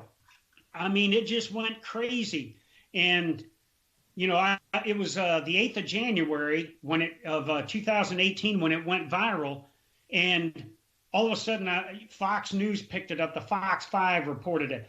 There were foreign media that were picking it up. And I thought, holy shit, I've been saying this for 5 months, and I'm doing exactly what my bosses are telling me to do to inspire the troops and intimidate the enemy. And now all of a sudden, but what really pissed me off the most, Ice, was when our peers out there, whether they were active duty or retired, started criticizing me on social media. They didn't have the balls to come to my face and say, hey, we don't agree with it. And I will tell you, that's when things started getting hairy for me in the Pentagon, because all of a sudden, you know, there were some high-ranking folks, not my bosses, but high-ranking folks. You know the kind I'm talking about, the ones that don't have the authority to say yes, but they will definitely tell you no. Yeah, exactly, exactly. That started, and I didn't start feeling comfortable in my own environment, and I could tell people were looking to get after me. And beyond that, I started getting death threats from around the world too, which didn't bother me that much because I lived on the most secure base on the planet, and plus the security guys on Fort Myer were pretty good friends of mine, and they took care of me. But it was unbelievable, the insider threat, and the insider threat in this case being, you know, leaders within the military that were attacking me. Now, there were leaders all over the world that were saying, hey, we needed to hear that. And I will tell you, I got a call from the vice president's photographer, who's a good friend of mine, and he said, they love it over here. They needed to hear something like this, and it was awesome. And members of Congress, you know, would reach out to me and say, thank you for doing that and saying that. I didn't do this for the notoriety. I wanted to inspire the troops and let them know we understand the fight you have, and we're going to make sure that you have the authorities, that you have the necessary equipment you need to kick the shit out of the frickin' enemy. And we're going to continue to defend our freedom and our way of life. And I couldn't believe the number of people that would reach back to me and criticize me for saying something like that. Or this professional jealousy started kicking in, and all of a sudden everything I did was scrutinized. If you know, and you know the things at the tactical level. Joe's, you know, one of my staff is going to go to the CVS pharmacy. I give him a $20 bill. Here, you go, whatever you're going to get me a soda or something, and you keep the change. And people started writing this stuff down. And next thing you know, I have an IG investigation against me, and I'm suspended. Oh shit! Because of it. Okay, damn. Well, we weren't gonna hit that subject, but I guess you're telling us we can hit it. Man. I will tell you. Go for it. And Go for it, brother. Who filed the complaint against me? A fellow E9. He wasn't in the Army, and he wasn't active duty, and I'll leave it there. But it was a fellow E9, someone that I thought I could trust. And not only did he file the complaint against me, he totally tried to destroy that office while I was sitting in the penalty box for 6 months. And some of the great NCOs I had there, Rob Couture being one, I think everybody knows Sergeant First Class Colton Smith, Ultimate Fighter Season 16 champion, Army Ranger, owns his own company and everything. He was another NCO with me. And, you know, the other NCOs that were with me too, my National Guard NCO, my Marine NCO, and my Coast Guard petty officer, all of them got sent away while I was in the penalty box. And so now people were telling me, hey, look, man, why are you going through this? Well, you just retired. I said, absolutely fucking not. I said, I have not done nothing wrong. I have not changed my leadership style as a sergeant major in the 20 years I've been a sergeant major, and I refuse to go out like this because, excuse my language, some punk bitch, senior NCO, has got professional jealousy going on. And let me tell you something, Ice, this is the same guy that when the president would come to visit in the Pentagon, and Secretary Mattis would say, we want to recognize 50 troops right outside the tank. The tank is the big briefing room that, you know, the SecDef, the chairman, and president gets briefed in over there in the Pentagon. And my office is right next door to it, or was next door to it. And we would line the 50 troops up out there to get recognized. Mattis said, I only want E6 and below. And so I was in charge of getting the troops right. I mean, Dan Daly, God bless him, my good friend, he sends his NCO of the year down there in E7. For all the right reasons, that guy should have been standing in that line. But I had to send him back. Right. Because Mattis said E6 and below. So when we come out of that briefing and President Trump is going down that line, shaking hands, who positioned themselves at the end of the line to be recognized by the president along with these E6 and below? That same E9. And I tore that guy a new asshole over that. And then he tried to blow it up like I embarrassed him in front of the President of the United States, the Secretary of Defense, and the Chairman. And so, I feel. Go ahead. I'm sorry, brother. No, you got me on a roll. I might need another shot of moonshine. I'm about to say don't need the shot right now. Hey, no, but I hear you because when there was mixed reviews when I went public. I got some of the how could you do this to the profession? How could you're a sergeant major and you did this, and how could you? And then, I mean, of course, I got both sides, just like you said. I got the hey, that's awesome. Hey, my troops thought it was awesome. Some of my peers said, yeah, we fucking figured it out. We knew it. We could have guessed that. But other ones were like straight throwing hate at me the same way. I don't get it either. What I see is that those, and like you were saying, the complainer, the individual who said this, was out. He's no longer in. Why? I don't understand what the beef was. You know, what was his what was the beef? He or she? Well, one, he was a guy that he led through. He had a serious imbalance with compassion and discipline. And I will tell you, whenever I traveled, and like I told you, 270 days a year, and I would take guys like Colton Smith or Rob Couture or Cam Mitchell or JT Knight with me. Those guys, all of them have families, and those guys would be gone all the time. And one of the things, you know, I get ready to go. As a matter of fact, it was a lap around the world.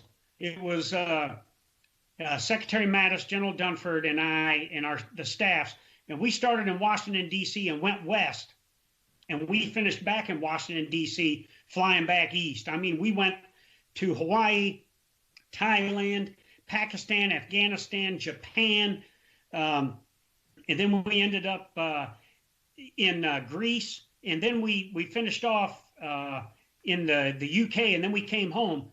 But when we came back from that trip and got ready to go on another trip that was going to include a weekend, you know, he tried to change our SOP on us, you know, with our GOV. He said, hey, we want to leave the GOV over there because we were leaving on a Saturday of a 4-day weekend. We want to leave the GOV over there, have Colton Smith drive it, my NCO, who's going on the trip with me, which means Colton would have to come in a lot earlier to get into the Pentagon, get the keys, go get the vehicle ready and everything. Normally what we would do, one of the staff that ain't driving is driving the vehicle.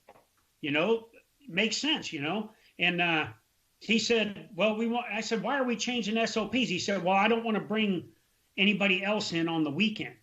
I said, dude, the easiest schedules that people have are on the staff of the SEAC. If they're not traveling with me, they generally are back there and, you know, and they're in the office all day working product or whatever, working a future trip or working AARs. And they're normally home, you know, by 1700, or they're out of the Pentagon by 1700. And when he said that, I said, okay, you don't want this person to drive us, give that person a Saturday off and you drive us. Right. Well, the story changed then. All of a sudden, that E6, he put him back on the driving mission and everything, you know. But again, he put that in the complaint, that I embarrassed him in front of our staff and that, I was forcing people to work on the weekend. It was probably, and that's why I wasn't going to go out like that. I hear you. No, but think about it though. I mean, you are working at the freaking Pentagon. What did you expect? Everyone works on the weekends or has limited time off when you're working at the Pentagon. It's almost expected. You know what I mean? I even told him. I said, "Do you think the chairman's staff, parks the chairman's vehicle over there? Right. And his PSD stays? No." I said, at this level, at the strategic level, if we work on the weekend, we work on the weekend. Exactly. And on the joint staff, we didn't get the normal training holidays, the Donzas that the Army or the other services got. We didn't get them. Exactly. And that's okay because you're that's the territory you're on, So when that was happening, what did it do to the staff? I mean, because you have your own office, so I mean, it had to have caused some. Well, I couldn't. So I will tell you, I could not communicate with my current or former staff, and basically, I came in every day, and I sat in an office down the hallway from where my office was. I watched every episode of every season of Moonshiners, and awesome. I read 27 books, and I continued to stay focused. I did my PT every day, right? And I was not going to go out like that. I refused. And the key thing was both of my bosses supported this. They had to support the process, of course, but they supported me. And in the end, you talk about it. And as a matter of fact, I just talked to General Dunford today. One of the greatest, the absolute treasures of our nation is Joe Dunford. And when everything was said and done, he brought me in, and told me, hey, look, he counseled me and he told me get back to work. And then that was on 29 March of last year. And, but the bottom line, I had to start all over again because I didn't have I had no staff then and I said, hey, look, I even asked Dunford, what are you going to do about shithead here? And he's moving, So, but the bottom line is I ended up getting Colton Smith back, which was great because I will tell you, you talk about what we expect Army, infantry, NCOs to be. That guy is it, And but I couldn't get any of my other team back. I had to rebuild a team, and I actually got some great talent in, from a Marine gunnery sergeant and another Army sergeant first class and a Navy senior chief petty officer. And then, my XO, who was an Air Force chief master sergeant, just a phenomenal staff that really came in, did things well. And, and I had 2 conferences a year with the Defense Senior Enlisted Leader Council, what I spoke earlier. And the first one I did, I got reinstated in March. We did it in July. And it was myself, my gunnery sergeant, and my Army sergeant first class that set the whole thing up. And I'm talking about visits with the White House and key members of the White House staff, the National Security Advisor to the Vice President, the NSC, over on Congress on Capitol Hill, and then key meetings with the chairman and SecDef and everything. Those 2 NCOs put all of that together. And that shows you the level of talent that I was given back. Who writes your NCOER? I mean, I was about to say, somebody asked a question earlier. How did this affect your? I mean, obviously, were you looking to retire after this? What is the normal track from a SEAC and recovering from this? Once you're in the Army, once you get to the 3-star level, you don't get an NCOER anymore. Okay.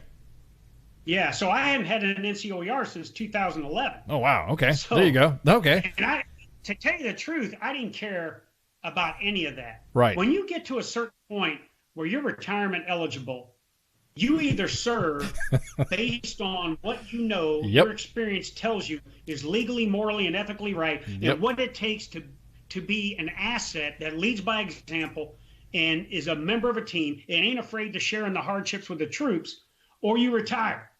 And so when, surrender or die came up and all this stuff with the suspension, I was not going to go out like that. And General Dunford even told me, I wouldn't expect you to go out like that. He said, so I just hunkered down and I did what I did. And that was, PT and stay stoic and resilient through that whole process. And when it was over with, I almost felt like doing the Conor McGregor walk back into my office when I got reinstated. Just to show some of those people, because you know the deal, Ice. When something like that happens to you, you become radioactive. Yep. And people will avoid you. Right. And I will tell you, people were running for the hills when John Wayne Troxel was walking by. And I never forgot that. And so all of a sudden, when I was back in the seat, I was like, all right, MFers, what goes around comes around here now, Now, I didn't try to be vindictive or anything. Of course. But I refused to trust those people that were treating me like that. Oh yeah, that's when you see it. You see it come out like that, brother. When that happens, that is Yeah. you know. Hell, it's just like with this COVID crap. What's going on right now? You see who are the ones that you've trusted or not trusted or could trust or whatever in that environment, especially when you're under investigation. The ones that have had your back, the ones that don't have your back, or the ones that, I'll be honest with you, I think if you'd still stayed in, like say you were a brigade or a division sergeant major, they would have remembered this investigation for years, and they would have held it against you. You know what I mean? It would have been against you. It's frustrating, man. I hear you. The other thing, this was something else that fed in to this, along with Surrender or Die, and then the nitpicking of stuff. So Mattis comes down to my office one day and says, hey, come see me. I got some guidance on the health of the force. And this was when, the president made the Fire and Fury speech. Right. And now we're looking at the force necessary to be able to execute an operation on the Korean Peninsula, which is huge. The numbers are humongous from all the services, to include the Coast Guard, that would have to be deployed or mobilized and put in place to execute that mission. So he wanted to know what the deployability numbers were. And at the time, they weren't very good. 17% of the entire force was non-deployable. And so when you talk about 3 million people, that's 500,000 people that can't deploy. And worse than that, 100,000 of them were diagnosed as clinically obese, meaning they were so obese they had to have medical treatment to treat their obesity. And that came at a healthcare cost of $5 billion a year. So we were inefficient as shit in terms of the force necessary to execute a major combat operation. And it was because of stuff like troops weren't PTing right, troops were eating like shit, they were using supplements that they had no idea what it was about. And so, there were people out there, and, I'm going to throw one name out, I'm going to use her alter ego, Gigi Lucy. She's on right now, but she is a nutritionist and she works for one of our combat support agencies. And she was somebody that was on my team when we tried to get after. And Mattis told us, no more fatties. That was his guidance when he said, when I went up there, 3 words. Awesome. No more fatties. And so guess what? I sent that out across the Joint Force to senior enlisted. And you'll be surprised at some of the people that were pushing back, like, well, what does he mean exactly? Dude, he means that the more fat people we have, the more sedentary they're going to be, right? The more unfit they're going to be, and the more they'll be a liability when we go to combat. Right. And I will tell you, anytime you hear, and you know this, brother, from the environment you grew up in, Ice. Yep. When a terrorist gets on there and they talk about hijacking or kidnapping a U.S. troop, who do they normally talk about? Let's get the fat one, they'll say. Yeah. Yeah. Why? Because the fat one is less likely to put up a fight than the fit guy or gal. So when I started talking about that, no more fatties. And, I was down at All-American Week in 2018, and here I am running along General Abrams, who's the Force Com commander, General Carilla, the 82nd commander, is leading the division. 18,000 paratroopers out there. And they stuck a camera in my face, and I said, this is what it's about. You got the Force Com commander, the 18th Airborne Corps commander, and the 82nd commander, and their sergeant majors out here leading these 18,000 paratroopers. And this is what it's about. Leaders leading by example. And just like Secretary Mattis says, no more fatties. I love it. That thing came back to haunt me. People started criticizing me about that. I'm just doing what our leaders. Hey, Right. if the Secretary of Defense tells me, here's my guidance on health of the force, no more fatties, I'm not going to go down there and sugarcoat it. I'm going to do exactly what he told me to do. And people would hold that against me. Why? Who was the people that were worried about that? That ones that were praying that there wouldn't be a pinks and greens uniform come out because they wouldn't be able to get that belt wrapped around Exactly. them, So hey, sorry, did it have an effect like across the staff when once it started permeating? Because I remember that when I was still in, it was the if you were on a profile for a specific amount of time and you weren't getting rehabbed up, and I know Gigi's is in the chats right now. So did it matter? It almost made it seem like we were kind of like outing the ones that didn't want to pull their weight. I mean, that's what it seemed like to me when I saw that. Hell yeah! I mean, don't get me wrong. I've been injured and been on profile before, and you got to get back into the fight when you got to get back in the fight. However, there was individuals that were never deployed or saw individuals rotating, and you saw it too. I know at Bragg, you have individuals that have rotated out so many freaking times, and then the ones that are on profile, the ones that don't sit around and do nothing, they watch their brothers and sisters deploy, 5, 6, 7 times while they sit back and go to schools, while they sit back and work on their degrees. You know what I mean? I'll be honest with you, I was kind of like charged up. I'm like, that's what I'm talking about. Let's get somebody out there to pull the weight. What was that kind of like the same thing along the same time of the IG stuff? It was kind of like they were saying that as an excuse. Remember, Mattis sent a letter out to the services that said you have 1 year to be deployable or you're going to be processed for separation. Right. And that had a huge effect because we saw the numbers rapidly go from 17% non-deployable down to 11%. And so it had a huge effect. And people were starting to hold people to standards and getting them to... And I go back to this scale of discipline and compassion, And sometimes we're over compassionate and under disciplined, and we allow fat people to fester in the organization or out of shape or broke people. I will tell you, because you're broke doesn't mean you're broke forever. And if it does mean you're broke forever, we have a system for that. Of course. The medical evaluation board, of course, the physical evaluation board, and we turn you over to the VA. But keeping you on the books, and it got to a point where I would go out and visit some units, ICE, and a squad leader would be comfortable with a 5-man squad going to combat instead of a full 9-man squad. And I was like, why? Well, we're just accustomed to having, because the other 3 guys were on profile or something was going wrong with them and they couldn't deploy. So the bottom line was Secretary Mattis said, look, I need all hands on deck for this fight, any kind of fight against a Russia, a China, a North Korea, or an Iran.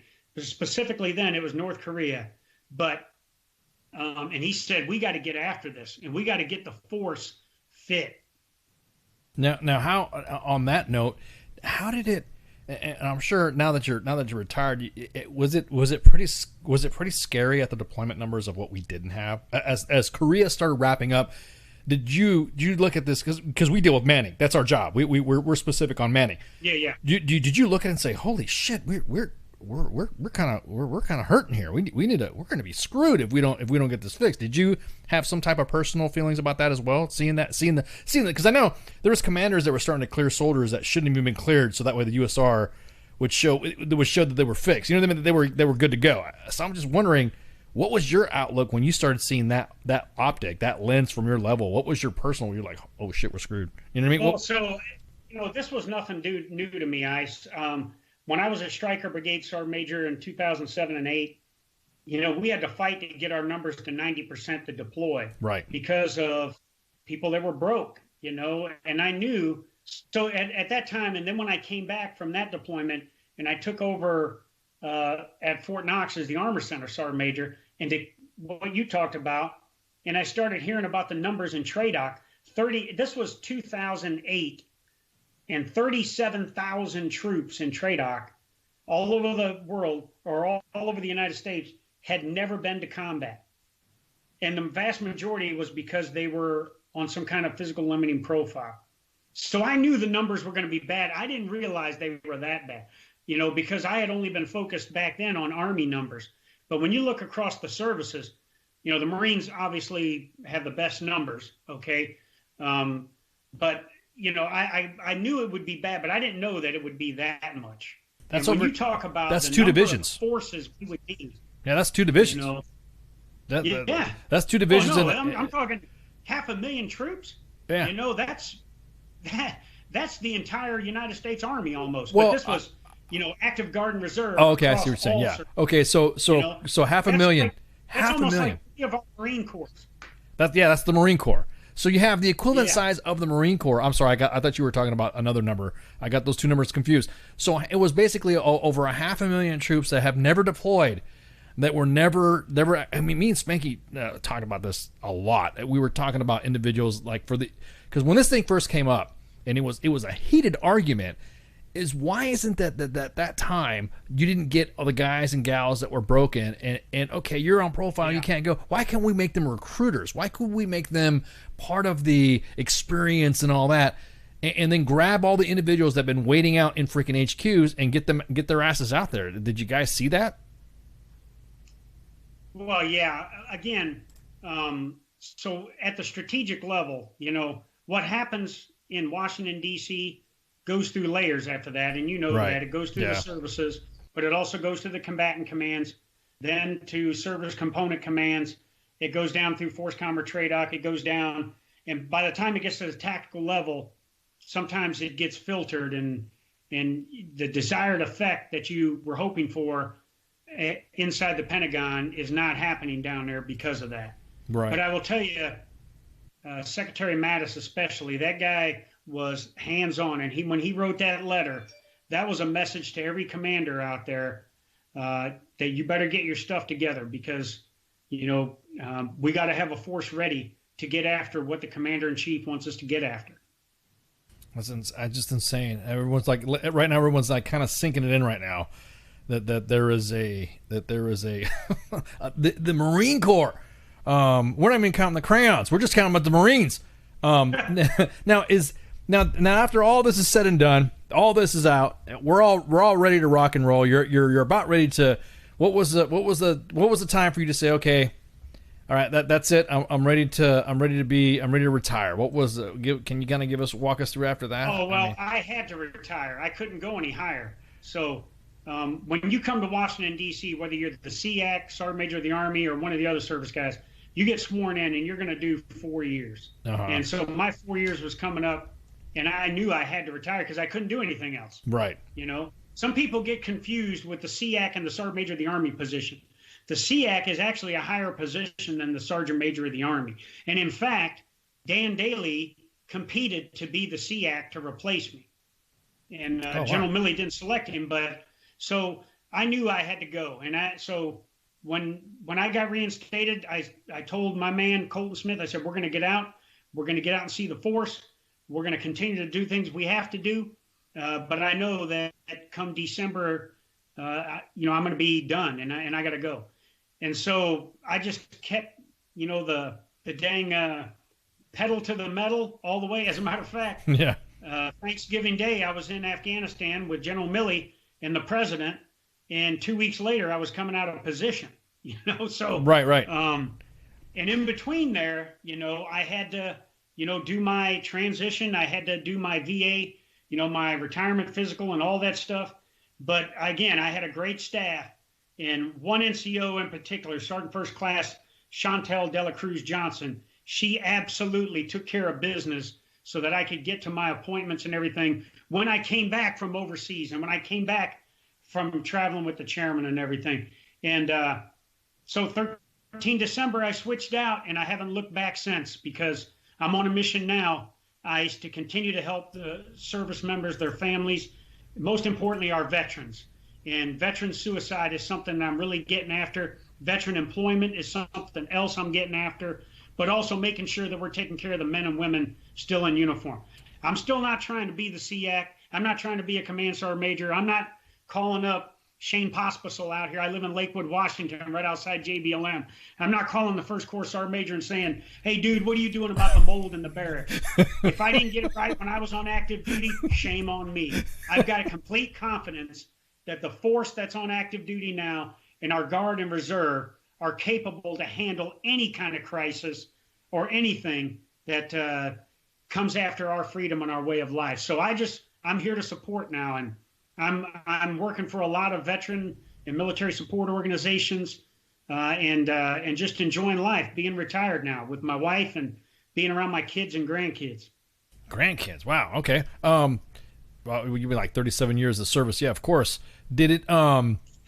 So tell us. I mean, now that you're retired, what other ventures are you going into? I mean, you got anything you want to pitch? You got anything that you're involved in? Is there anything that you have, like, what are your 25, 50, and 300 meter targets? What do you got going on? What's your plans?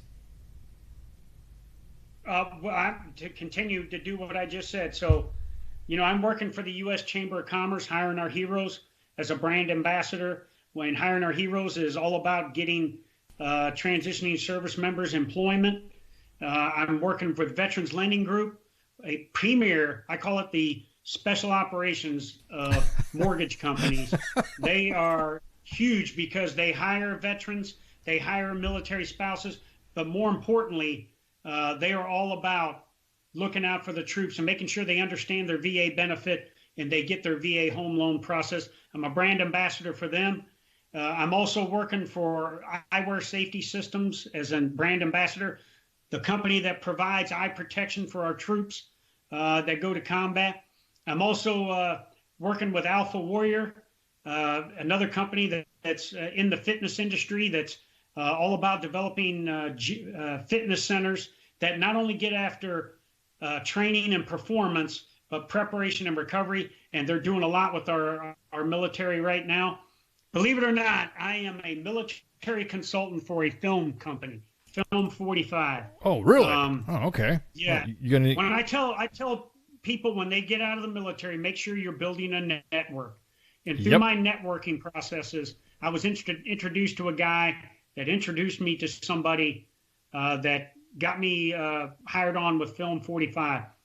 Now, we haven't done a lot because of the COVID-19 crisis. Of course. But, I'm doing that for them. And, and then I am the vice president for strategic planning for Defend USA, which is a compression gear company that does a lot with our military to provide compression gear to increase the readiness, the fitness, and the lethality of people. And last but not least, what I'm happy to report today is that I just signed on with FitOps by Performix as their advisory board chairman. FitOps gets after veteran suicide prevention, but also gets after developing veterans, transitioning service members. They take them through a boot camp in Arkansas and train them to be either personal trainers, nutritionists, or it allows them the ability and the skills to go out and buy a gym and everything. And then I sit on two other boards, the Allied Forces Foundation Board, which gets after not only U.S. wounded, ill, and injured and helping them out, but also our allied partners as well. And last but not least, the Patriot Foundation that provides scholarships to service members and veterans so they can get further education. So I got a lot on my plate. I'm busy, but I love it. And as long as I can still get up and do PT, which I do every day, staying PME hard. And that's it. I'm going to continue to get after the mission, and I'm going to continue to spend time with my wife, kids, and grandkids. Everyone's like dropping PME hard in there.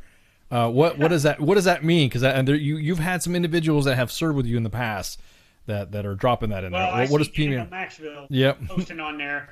One of my old striker warriors there. PME hard is a phrase that I came up with during the surge in Iraq. And what I noticed was that, and this goes back to the deployability and readiness issue. And so the troops that had a high level of fitness, obviously, common sense, you could put 60 to 80 pounds of gear on them, have them hike over rough and uneven terrain, not only with that personal gear and personal weapons, but with crew serve gear and ancillary equipment they needed to accomplish the mission, over rough, uneven, and steep terrain, and have the reserve to kill the enemy and secure the objective when they get there. And I said, in order to defeat, at the time, it was Al-Qaeda in Iraq. We were up in Diyala province at the time. I said, in order to beat this insidious enemy, we have to be physically, mentally, and emotionally hard. Not just tough, but hard, meaning the exact opposite of soft and impenetrable. And it kind of took off as my way of getting at, because the foundation was being physically hard. That means as fit as you can be to be able to get out and do your mission. And as the more physically fit you are, the more mentally and emotionally resilient you will be, because you put your body and your mind in a position to handle adversity through training. And so it's my phrase that I've used, and I've used it all the way up, and I still use it today. As a matter of fact, the name of my consulting company is PME Hard Consulting, LLC. So it's a phrase that I've lived by, and Father Time hasn't got me yet, and I'm still out there throwing my Atlas stones around, slinging my rocks and messing with ropes and TRXs, and I'm running 3 days a week, anywhere from 5 to 8 miles. So I'm still getting after it, even though I'm retired. Exactly. And you know what else it does, Ice? It allows me to drink more beer and moonshine too. So you're gonna have to come back here and discuss some of your other enterprises with the moonshine stuff, because I heard you got some pretty good stock of moonshine. Hey, I will tell you what, if we had the folks in modernization, and I'm not bashing our folks in modernization or our RD&E folks, but when you watch the show Moonshiners, if you see how those moonshiners on there, the ingenuity and the work they do to perfect their craft and put out a product at the end that is flawless is just incredible. And if we, through modernization, training, and education, if we had that kind of focused at all levels, in all branches, we would be near flawless at the end. We're a pretty badass military right now. Of course. Even with the stuff I talked about, we still got competitive warfighting advantages over any other nation, including Russia and China. We can defend our homeland and way of life, and we still can support our partners and allies. But when you want to win a Super Bowl and you want to be able to intimidate people that there's no way they're going to come at a shot of the title, then you got to have everybody ready to get after the mission.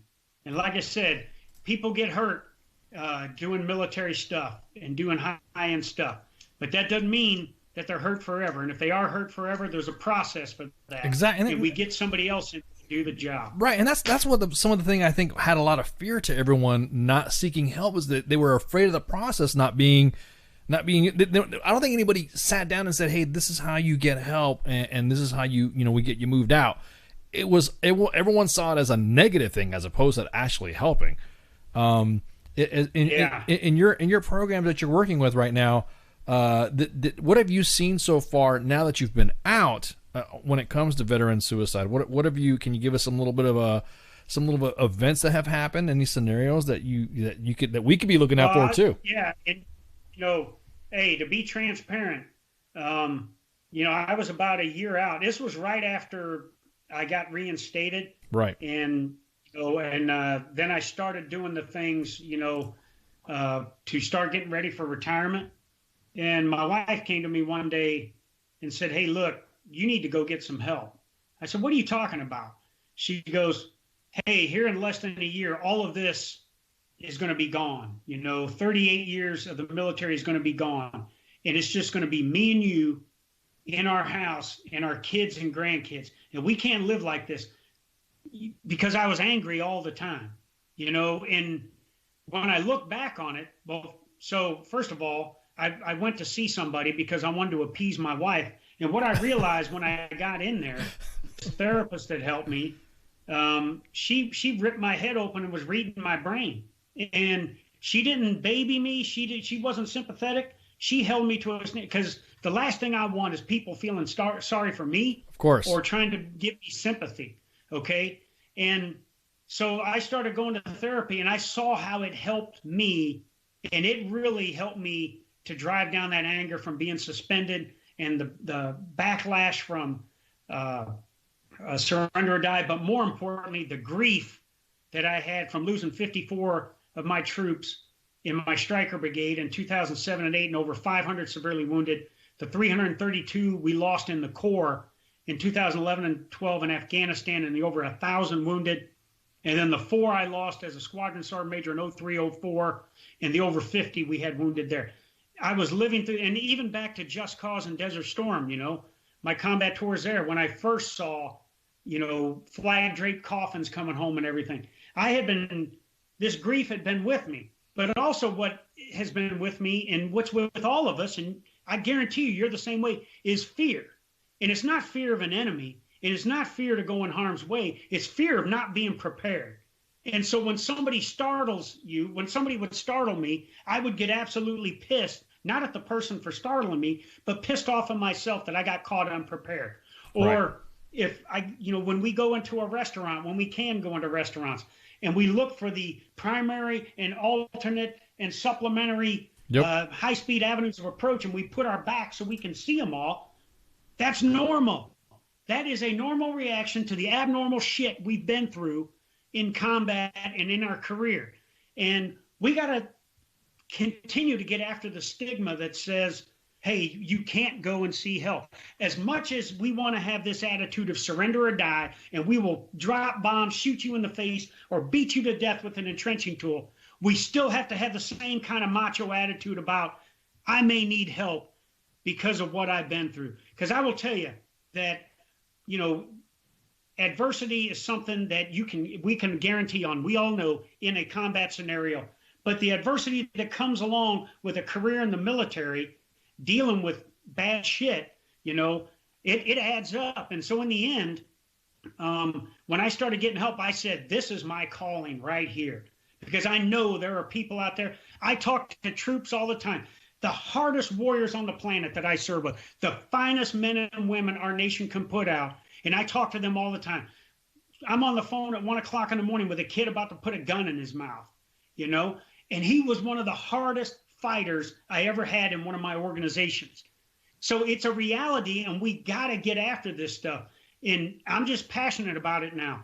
As passionate as I am about killing every ISIS shithead or any other terrorist or any other nation state that wants a shot at the title, I am as passionate about making sure we take care of the men and women that do the abnormal stuff that's called combat and deploy all the time to preserve our way of life, and to make sure they understand that what they're going through is normal, and it ought to be okay to go and get help, and there shouldn't be a stigma or a barrier to getting that kind of help. I think when somebody raises their hand for help, they're more of an asset than they are a liability. So anyways, I don't know where I was going with all that, brother, but I feel a lot better getting it off my chest, all right?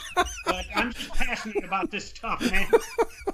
I'm right there with you, man. You got the whole audience like looking at you like we're all sitting around a campfire listening to Uncle Sergeant Major Troxel talking. If we had moonshine for everybody, we only got like 1.4 million followers, so if you'd like, you could go and start brewing up some batches real quick. We might be out all night though. Yeah. Hey, real quick, can you do us a favor? And could you? We always do sound bites of people that we've had interviewed, and a lot of us in our staff, and I'm getting PM'd, and it's a good idea too. We always have somebody say, like we have Tim Kennedy or we have CT Fletcher. We always say, hey, this is so and so, and you're listening to WTF Nation Radio. Can you do that sound bite right now, and then we'll let you so that way we can record it and use that as a commercial plug. Yeah, that's it. That's all you want me to say? You just say, hey, this is whatever you want to say. Your name is, title, and then you are listening to WTF Nation Radio. Go ahead. So I can't say something like the station of choice for the hardest MFers on the planet. You could say that too. You could say, exactly. Say whatever you want, Sergeant. John, this is all you, brother. You could say whatever you want. Go for it. All right, here we go, brother. Go. Hey, this is SEAC retired John Wayne Troxel. You're listening to WTF Nation Radio, the station of choice for all of the badass MFers on the planet. That's what I'm talking about. Oh, God, we love you, brother. You're always welcome to come back. Straight up. And I had to use the acronym because my mom would have killed me if I would have. Well, Facebook, hey, this is good for the Facebook censors and all the people butthurt on Twitter because you're being streamed on Twitter too. So who knows what everyone's, who knows what we're going to get. I'm probably going to get some love mail, hate mail. You're probably going to get some love mail and hate mail too. But John, thanks so much for coming on, Sergeant Major. We totally appreciate your appearance. Hey, Ice, thank you so much. I'd love to come back and, whatever help you guys need, because you are an important tool. You get after the same kind of things. Well, you're doing what you did as a sergeant major, brother. You're getting after the morale. You're bringing levity to a profession that has a lot of bad stuff going on. And I absolutely applaud you. And I salute you and Leanne and Spanky, the whole team, for what you guys do, because I'm a huge fan. All right, Sergeant Major. Hey, we're going to take a break right quick, and so everyone will be right back. So let's get some shots, and we're going to drink some new moonshine while we're on the break. So we'll see you guys in a sec. Stand by.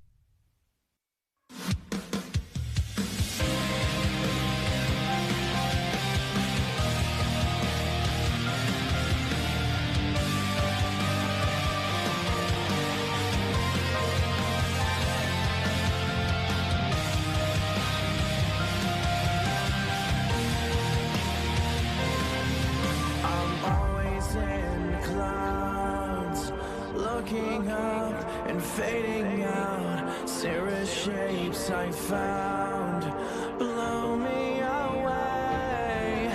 Van Allen right around, pushing through. Skin is brown. Nature has us trapped in fear, so I get lost in sound.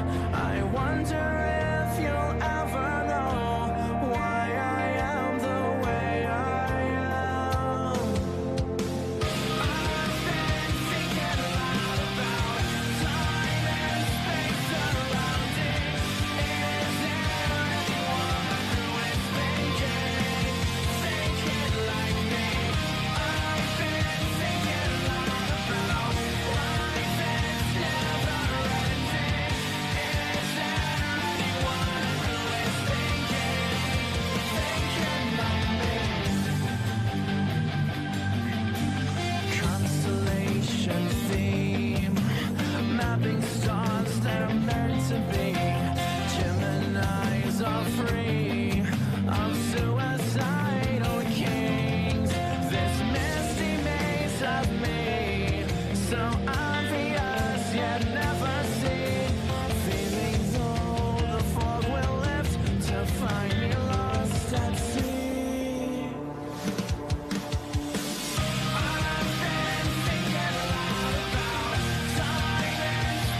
Everything stated on WTF Nation Radio is to be considered the opinion of the person that stated it, and not an official representation of WTF Nation Radio or U.S. Army WTF Moments. Price does not include tax, title, or license. Some assembly required. Each item sold separately. Batteries not included. Objects in mirror are closer than they appear. If conditions persist, contact a physician. Individual results may vary. Keep out of the reach of children. Avoid prolonged exposure to direct sunlight. Keep in a cool, dark place. And please enjoy the show. Shots. And we're back. Man, that was, oh my God, that was the interview of interviews that we have not had. I mean, this is the interview. I can't gush enough. This is awesome. That was awesome. God, I mean, I love that he cares what his mother would think. Right. I was about to say, he's worried about what mom said. You know, that's what I'm saying. You always got to worry about what moms are thinking. You know, your mom.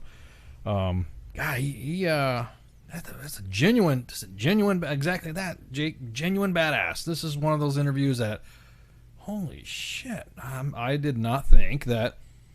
I don't know what to expect. I mean, have the SEAC, come on. How many have the SEAC? I didn't know if, I mean, I wasn't sure exactly what I expected, but it Right. wasn't all that. I wasn't expecting, I didn't know what to expect myself, but I definitely wasn't expecting this. It was awesome. Not only did he did a plug for us, that was awesome. We like that stuff. I mean, we're cool with that. But he called somebody out. Oh, and I heard all that low key shade he was throwing. You were hearing that, right? You were. Oh yeah. I was picking up what he was. He was laying it down. It's Sergeant style. That's what I'm talking about. That's what he was laying it out, Sergeant style. Because you know how we are, like, you know, when you call someone an E9, yeah, and not a sergeant major, and exactly. That was he was straight up calling. So I was like, oh my God, this guy must have been a woo, and then called him a straight punk bitch. Right? Yeah. Then he did. That was just a straight up calling him out. Like you're like the low. You started with the low key. Yeah, low key. Then he ended up just. Then he just said, just throw it all. You just throw it all out there. You're a punk bitch. You know. Awesome. I could not have had. This is one of them shows that is just like, God, as a host, I'm overwhelmed. You almost dropped some deets about me too. I was like, what's up with that? Mm-hmm. Why is he? That's cool. But yeah, he's exactly. You're gonna get matching boots now. Yeah, we're gonna get matching boots now. Now he's like, we're gonna hang out. Yeah, I'll be honest with you though, it's exactly that, Reginald. It's good to see what goes on behind the scene because nobody knew really what a SEAC does. I mean, nobody. And I like the fact that he's owning the job. He's, you know, could you imagine being in a meeting or something like that, and all of a sudden some sergeant major comes up and says, "Yeah, we're gonna blah blah blah blah," and then everyone like kind of turns to like thinking, "Who is this guy?" I mean, could you imagine that reaction? I mean, that would have been I'd been like, "Oh man," I would love to have seen the reaction when he said, "I'm not gonna fucking pick up no grass. I'm not gonna police no fucking cigarette butts. I don't give a shit about the parking spot." You know what I mean? Could you imagine all those guys and gals in uniform going, "Wait, did he just say we're not coming in Class B's?" Right. Did he literally just say? You know, we don't need to look pretty every day. That's not really like we're not in the business of looking pretty. Did he just say no Class B's? I mean, I would, man. I can just imagine all those colonels going, "Oh, sir, the sergeant major, who is this guy?" You know?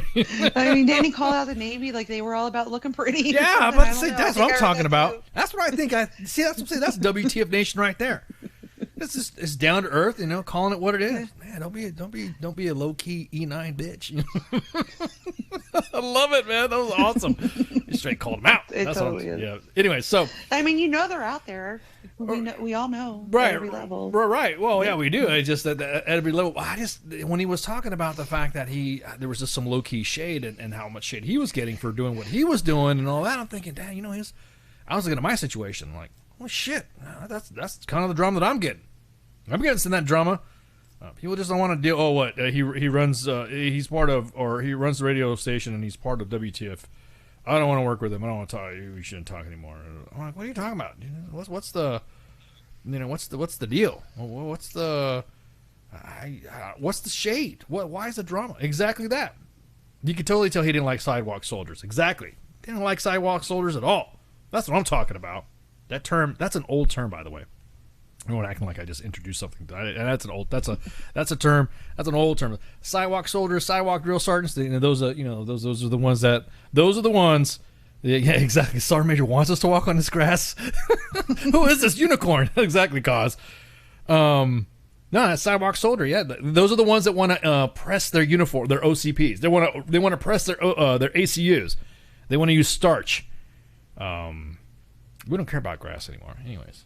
But at any rate, so real quick, if you guys haven't been paying attention, there's been a lot of news going on with our baby force, the Space Force, right? Yeah, they're so cute. And brand new. Our little baby force, they are so awesome. They have. They're now they're not part of the new service. They're new. They're part of the DoD family.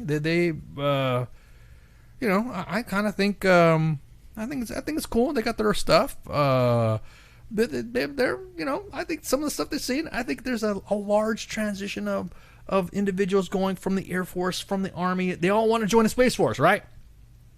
Think about that. Right, it's brand new. It's brand new. It's the new hotness. To the point to where they revealed their new flag. They have a new flag out, and it looks pretty badass. Everyone's like kind of cracking and making fun of the fact that it looks kind of like the Star Trek Starfleet logo. I think it looks cool. I mean, I like that look that it's got. It almost has that badass.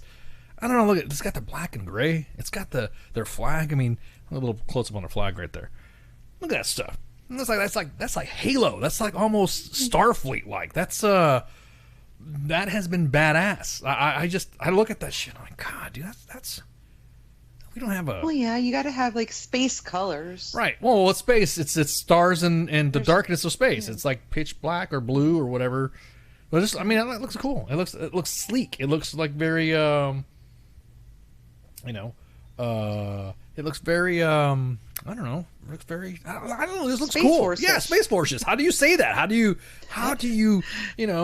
me, I make up new verbs. You do verbs all the time. Yeah, right, exactly. I do new verb at the moment, yes. I just like how it looks. I like the sleek look of it. It looks almost like a new car. Like it looks like Elon Musk. Well, Elon Musk is the one of the main Space Force. He provides all their equipment. As a matter of fact, they're going to have a manned launch coming up pretty quick. Yeah, exactly. XS 2019. But I was just like, wow, look at that. That's pretty cool. I know everyone's making mad about, the Space Force flag. It looks so stupid. No. However, I can't wait for Space Force, the Netflix series. That's what I'm talking about. We talked about that stuff earlier. That someone freaking is finally going. It's almost going to be like Space Force, like The Office or something like that. I don't know, but I think it's going to be badass. How exactly that cause? How many people were doing Romeo and Juliet maps? I was like Roman. Okay, thank you. Everyone was looking at the MMXX. Thanks, Steph, thank you so much. Chewy, plug the professor in the hyperdrive so we can find out what's going on. But anyways, thank you, Stefan, for doing that. So everybody knows that in a couple of weeks, about a week or so, there's going to be the new Netflix Space Force series. I can't wait to see it. Steve Carell is going to be playing the fictional character of General Mark Naird, who's basically the chief of Space Force. There's been a little bit of scandal right now. There's been some scandal. A prankster. Yeah, prankster at the National Museum of the United States Air Force had some fun. I thought it was pretty cool. And what ended up happening is that a prankster got a picture of Steve Carell and replaced the commander of the Space Force, General Hammond. Everyone's like, how did this happen? how did... Now, here's the mystery. The museum is closed right now to the public. No one knows how this happened. Now, our friends at U.S. Space Force, now, I'll be honest with you, we do have a WTF moments with the Space Force. They are actual Space Force people. Space Command and Space Force people. They're the legit ones. So they have been having a field day. Oh, they're in there commenting. Are they? Oh, wow. Yeah, they're a little mad with the Baby Force comment. Ooh, snap. Ooh, snap. Yeah, hey, so Space Force moments. What the hell? I just thought it was funny that somebody replaced. So what they did was they got the commander of Space Force and replaced it with Steve Carell's picture. Now I think it's awesome. It's a prankster stuff. I love the pranks. It's one of those things to where I honestly don't. I don't know. Everyone's kind of like laughing about it. It's really like one of those moments where we're like, ha ha ha. I don't know what to say. I'm kind of speechless about this because it's so cool. I mean, it's just like somebody replacing. It's I don't know. It almost seems like it's on purpose. Does it seem like this is the Space Force real? Is it really going to happen? And Hydra. They're not even old enough to have like E4 Mafia yet. Yeah, I'm about to say they're not. Yeah, what does their E4 Mafia look like? I mean, what are they have a bunch of red shirts? Is that what it is? Like on Star Trek? Yeah, Hail Hydra, exactly. So they replaced it. General Hammond, Raymond. I'm sorry, not Hammond. Why did I get Hammond from? Somebody replaced a photo of General John Raymond, the chief of U.S. Space Operations and Space Force guy. And so they replaced it with General Mark Naird, the character that Steve Carell plays in the new Netflix series Space Force. The Walmview Museum is devoted to the U.S. Space Force chain of command. But the Space Force is real, but not of course, nothing that's happening in the Space Force series is real. Everyone's kind of like laughing about it, and somebody got again, it's closed. They actually replaced the whole thing. They replaced, not only did they replace the picture, but they replaced the bio. They made up an autobiography. They put a little biography on there that replaced Raymond's bio on the board too. And it said that General Mark Naird assumed duties as the first Space Chief of Operations United States Space Force on December 20th, 2019. Naird's satirical description reads, quoted in the Army Times news article. Military Times. Military Times had an article on this too? I didn't know that. I was getting this from the Dayton, Ohio. Let's look up. Let's see what the military. Let me the Google eyes. Google eyes on the strategy here. Military Times, Space Force photo. There we go. Let me look this up. I didn't know because I got this information from another source. So let's see. Oh come on! Can you help me find that Space Force pic? Anyways. So that picture was uploaded up. The biography was Space Force. Shut up. They're talking shit. The X-35 launched again, and what was that? NASA launched last week for another Challenger. Yeah, they just launched. The baby ship right there. If you go to U.S. Space Force WTF Moments, they always post their stuff. At any rate, I can't find that article where they on the Air Force Museum. I could have sworn I just saw it. Where they replaced it, but at any rate, so that I just thought that was funny. They replaced the whole picture, the bio, and they dropped it on there. The museum was closed. There's no way somebody could have been in there and put that on. It's not open to the public because we all have that COVID stuff going on. So who did it? Who did it? Space Force Moments. So yeah, that's right, Stephen. You're near the launch area. Let me see. There we go. So the article on the Military Times. Personnel may be scarce at the currently closed National Museum at the U.S. Air Force at Wright-Patterson Air Force Base. But it didn't stop one innovative hero from employing arts and crafts, merrymaking, under a section of a wall devoted to the U.S. Space Force chain of command. Now, the photo was taken at the Ohio Museum that surfaced on Reddit, of course, that revealed a superimposed with Scotch tape photo where the Chief of Space Operations, General John Raymond's official photo should be.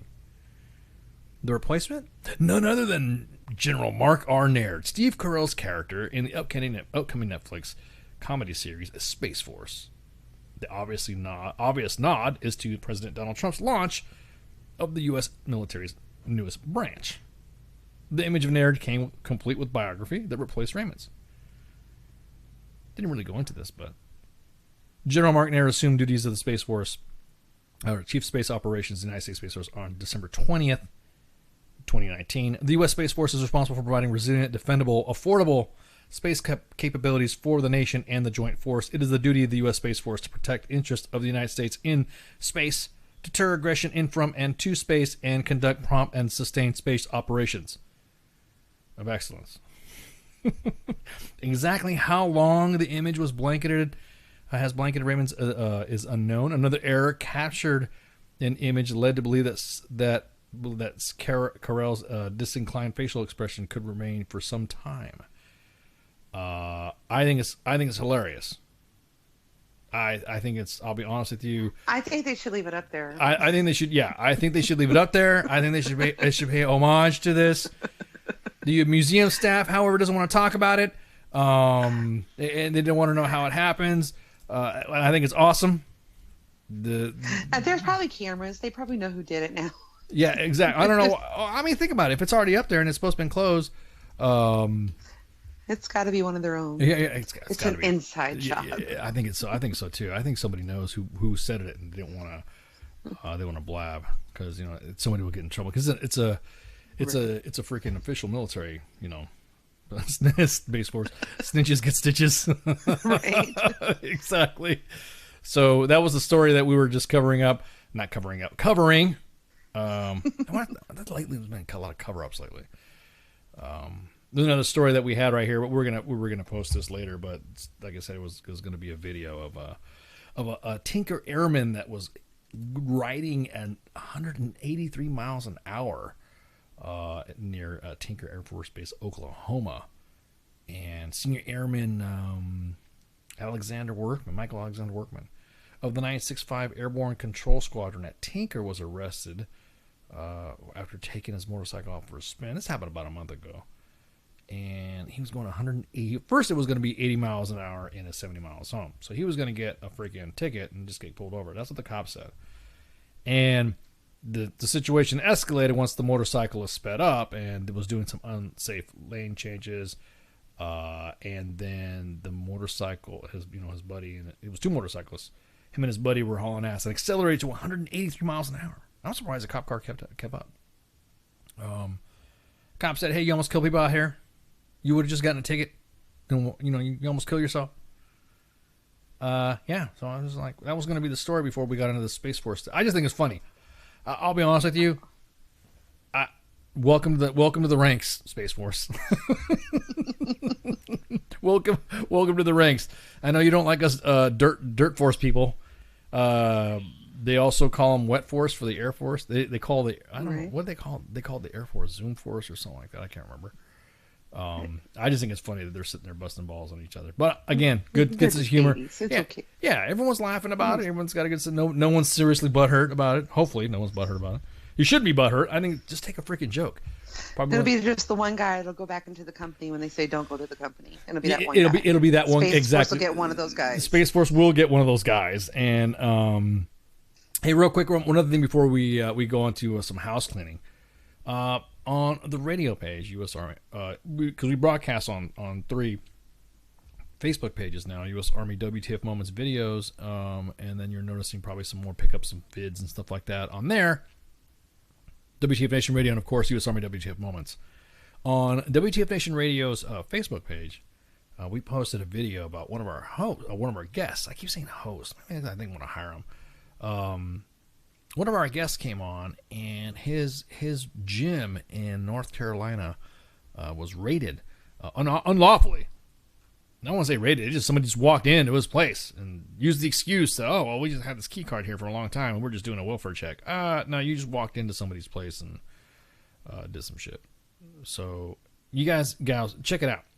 There's 3 stories on it. One of it was posted yesterday at 1900 EST live from Nick Comentastos, and then we had a follow-up story from the local news, ABC News affiliate, that was gym owner cited for reopen dispute coronavirus, and then his response to that was posted again, like the same time. So it's like you got to watch the video, his first video, then watch the news report from ABC, and then you got to watch the his response to it. He said it was Fox, but I know what he meant because me and Spanky were arguing each other. It's on Fox. I'm like, I can't find it. What are you talking about? Me and Spanky were going back and forth trying to find this video of where it was. But Nick posted a response to it. He's been a guest here before on WTF Nation Radio, so his podcast has been loaded up. I think we'll find it and we'll post it up there from his previous appearance. But at any rate, so today we had, oh my God, unreal. The SEAC, the former SEAC, John Troxel. It was awesome. It was an awesome show. This is an awesome interview. And former advisor, senior enlisted advisor to the chairman of the Joint Chiefs. He's, came on, shoot the shit. We ended up talking more about what he was doing as a SEAC than we did after, because it was supposed to be like a retirement interview. Right? Not like, really. What are you doing now after this? Exactly. But it's a good lesson on exactly what a SEAC is. Right. Not a lot of people really know. Right. No, right. So I enjoyed it. Yeah, it was pretty good. 26th May, we have Addison Williams.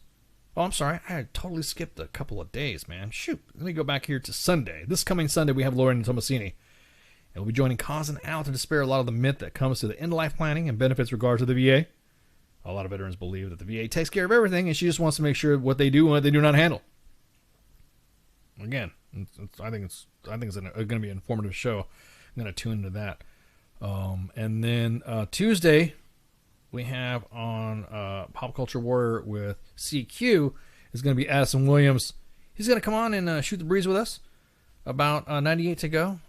He's got prior marketing within the agency environment. Addison oversaw marketing, public relations, and public service messaging within the U.S. Special Operations Command. He's going to come on and shoot the shit, see what's going on with CQ. Man, CQ's his shows are getting like freaking rocking it. I've been enjoying his shows, listening to some of his stuff. I was listening to his podcast today. That's good stuff. That's right. No more fatties. I like this stuff. No more fatties. At any rate, thank you guys and gals for coming on. We have a show every other night, it seems like. So we got Monday with the Monday edition. We have Tuesday with the Pop Culture Warrior and CQ with CQ. Thursday starts time with us tonight, like with me and Spanky. Sunday is kicking with Cause and Owl. Team Old. So with that, hey, guys and gals, thank you so much for coming on. You got anything you want to say, Spanky? Or anything you want to shoot him out? Just sweet dreams and wear sunscreen. I won't be here the next week or so. Oh, that's right. I have things to do, so that's right. Spanky will be, miss y'all. Yeah, Spanky's going to be out for the next two sergeants' times. So I might have Baby Eyes or Princess Eyes hang out and do a co-host stuff with me. I don't know. But at any rate, thank you guys and gals for listening. Appreciate y'all. Share, like, and follow. We are on Twitter. We're pretty much on everything. We're on Twitter. We're on Facebook. iHeartRadio, Stitcher, Castbox, Mixcloud, TuneIn, Player, iVoox. We go on for days. YouTube, Mo Crush, and on WTFNationRadio.com. Don't forget, you can grab our podcast on Apple Podcasts and Google Play. So if you've not been able to listen to this, and we're probably going to start throwing our sound bites, and we're D&D, and wear underwear. 3 clear shots. Thank you all for listening. Have a good night. Bye.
Intergalactic horse, and we'll ride into the sun, yes, into the sun, where we'll take the day by planting a flag right there at its source. Space Force.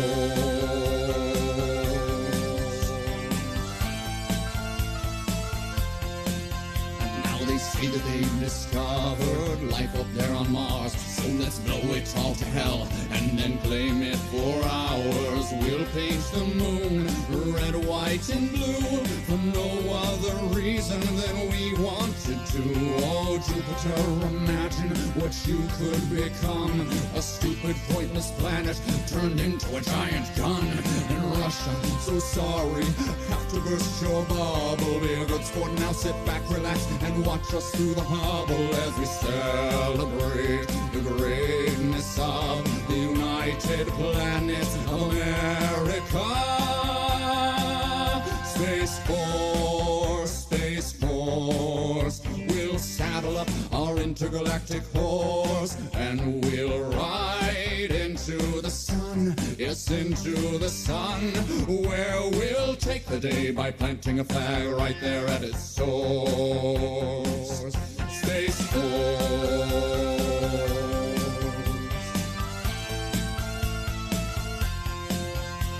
Now we'll go to infinity and beyond, beyond. You'll hear our manly voices singing Space Force strong.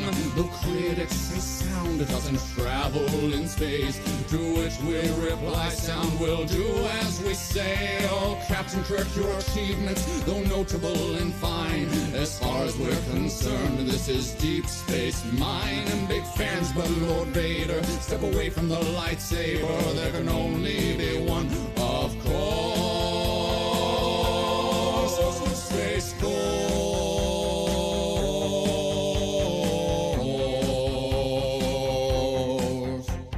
Ra-da-da-da-da-da, ra-da-da, ra-da-da, ra-da-da-da-da-da-da-da-dum-dum-dum-dum, ra-da-da-da-da-da, ra-da-da, ra-da-da, ra-da-da-da-da-da-da-dum-dum-dum-dum-dum-dum. Space Force, Space Force, we'll saddle up our intergalactic horse and we'll ride into the sun, yes, into the sun, where we'll take the day by planting a flag right there at its source. Space Force.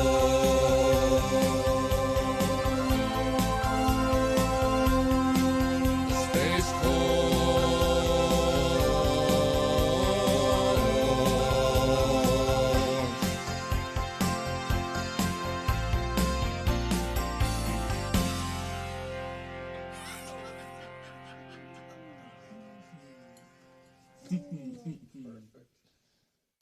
What is this Facebook Live? I've never heard of this shit. The voice of U.S. Army, WTF Moments. This is WTF Nation Radio. Good evening, boys and girls. This is Tim Kennedy. I'm a Special Forces sniper, a Ranger qualified Green Beret, a UFC fighter. Please listen to us and the shenanigans that we're going to say. We will insult you. There will be racial slurs. We will be sexist. We will offend you. But there will be magic, and a unicorn will be raped. So enjoy the show. Thank you for listening on WTF Nation Radio.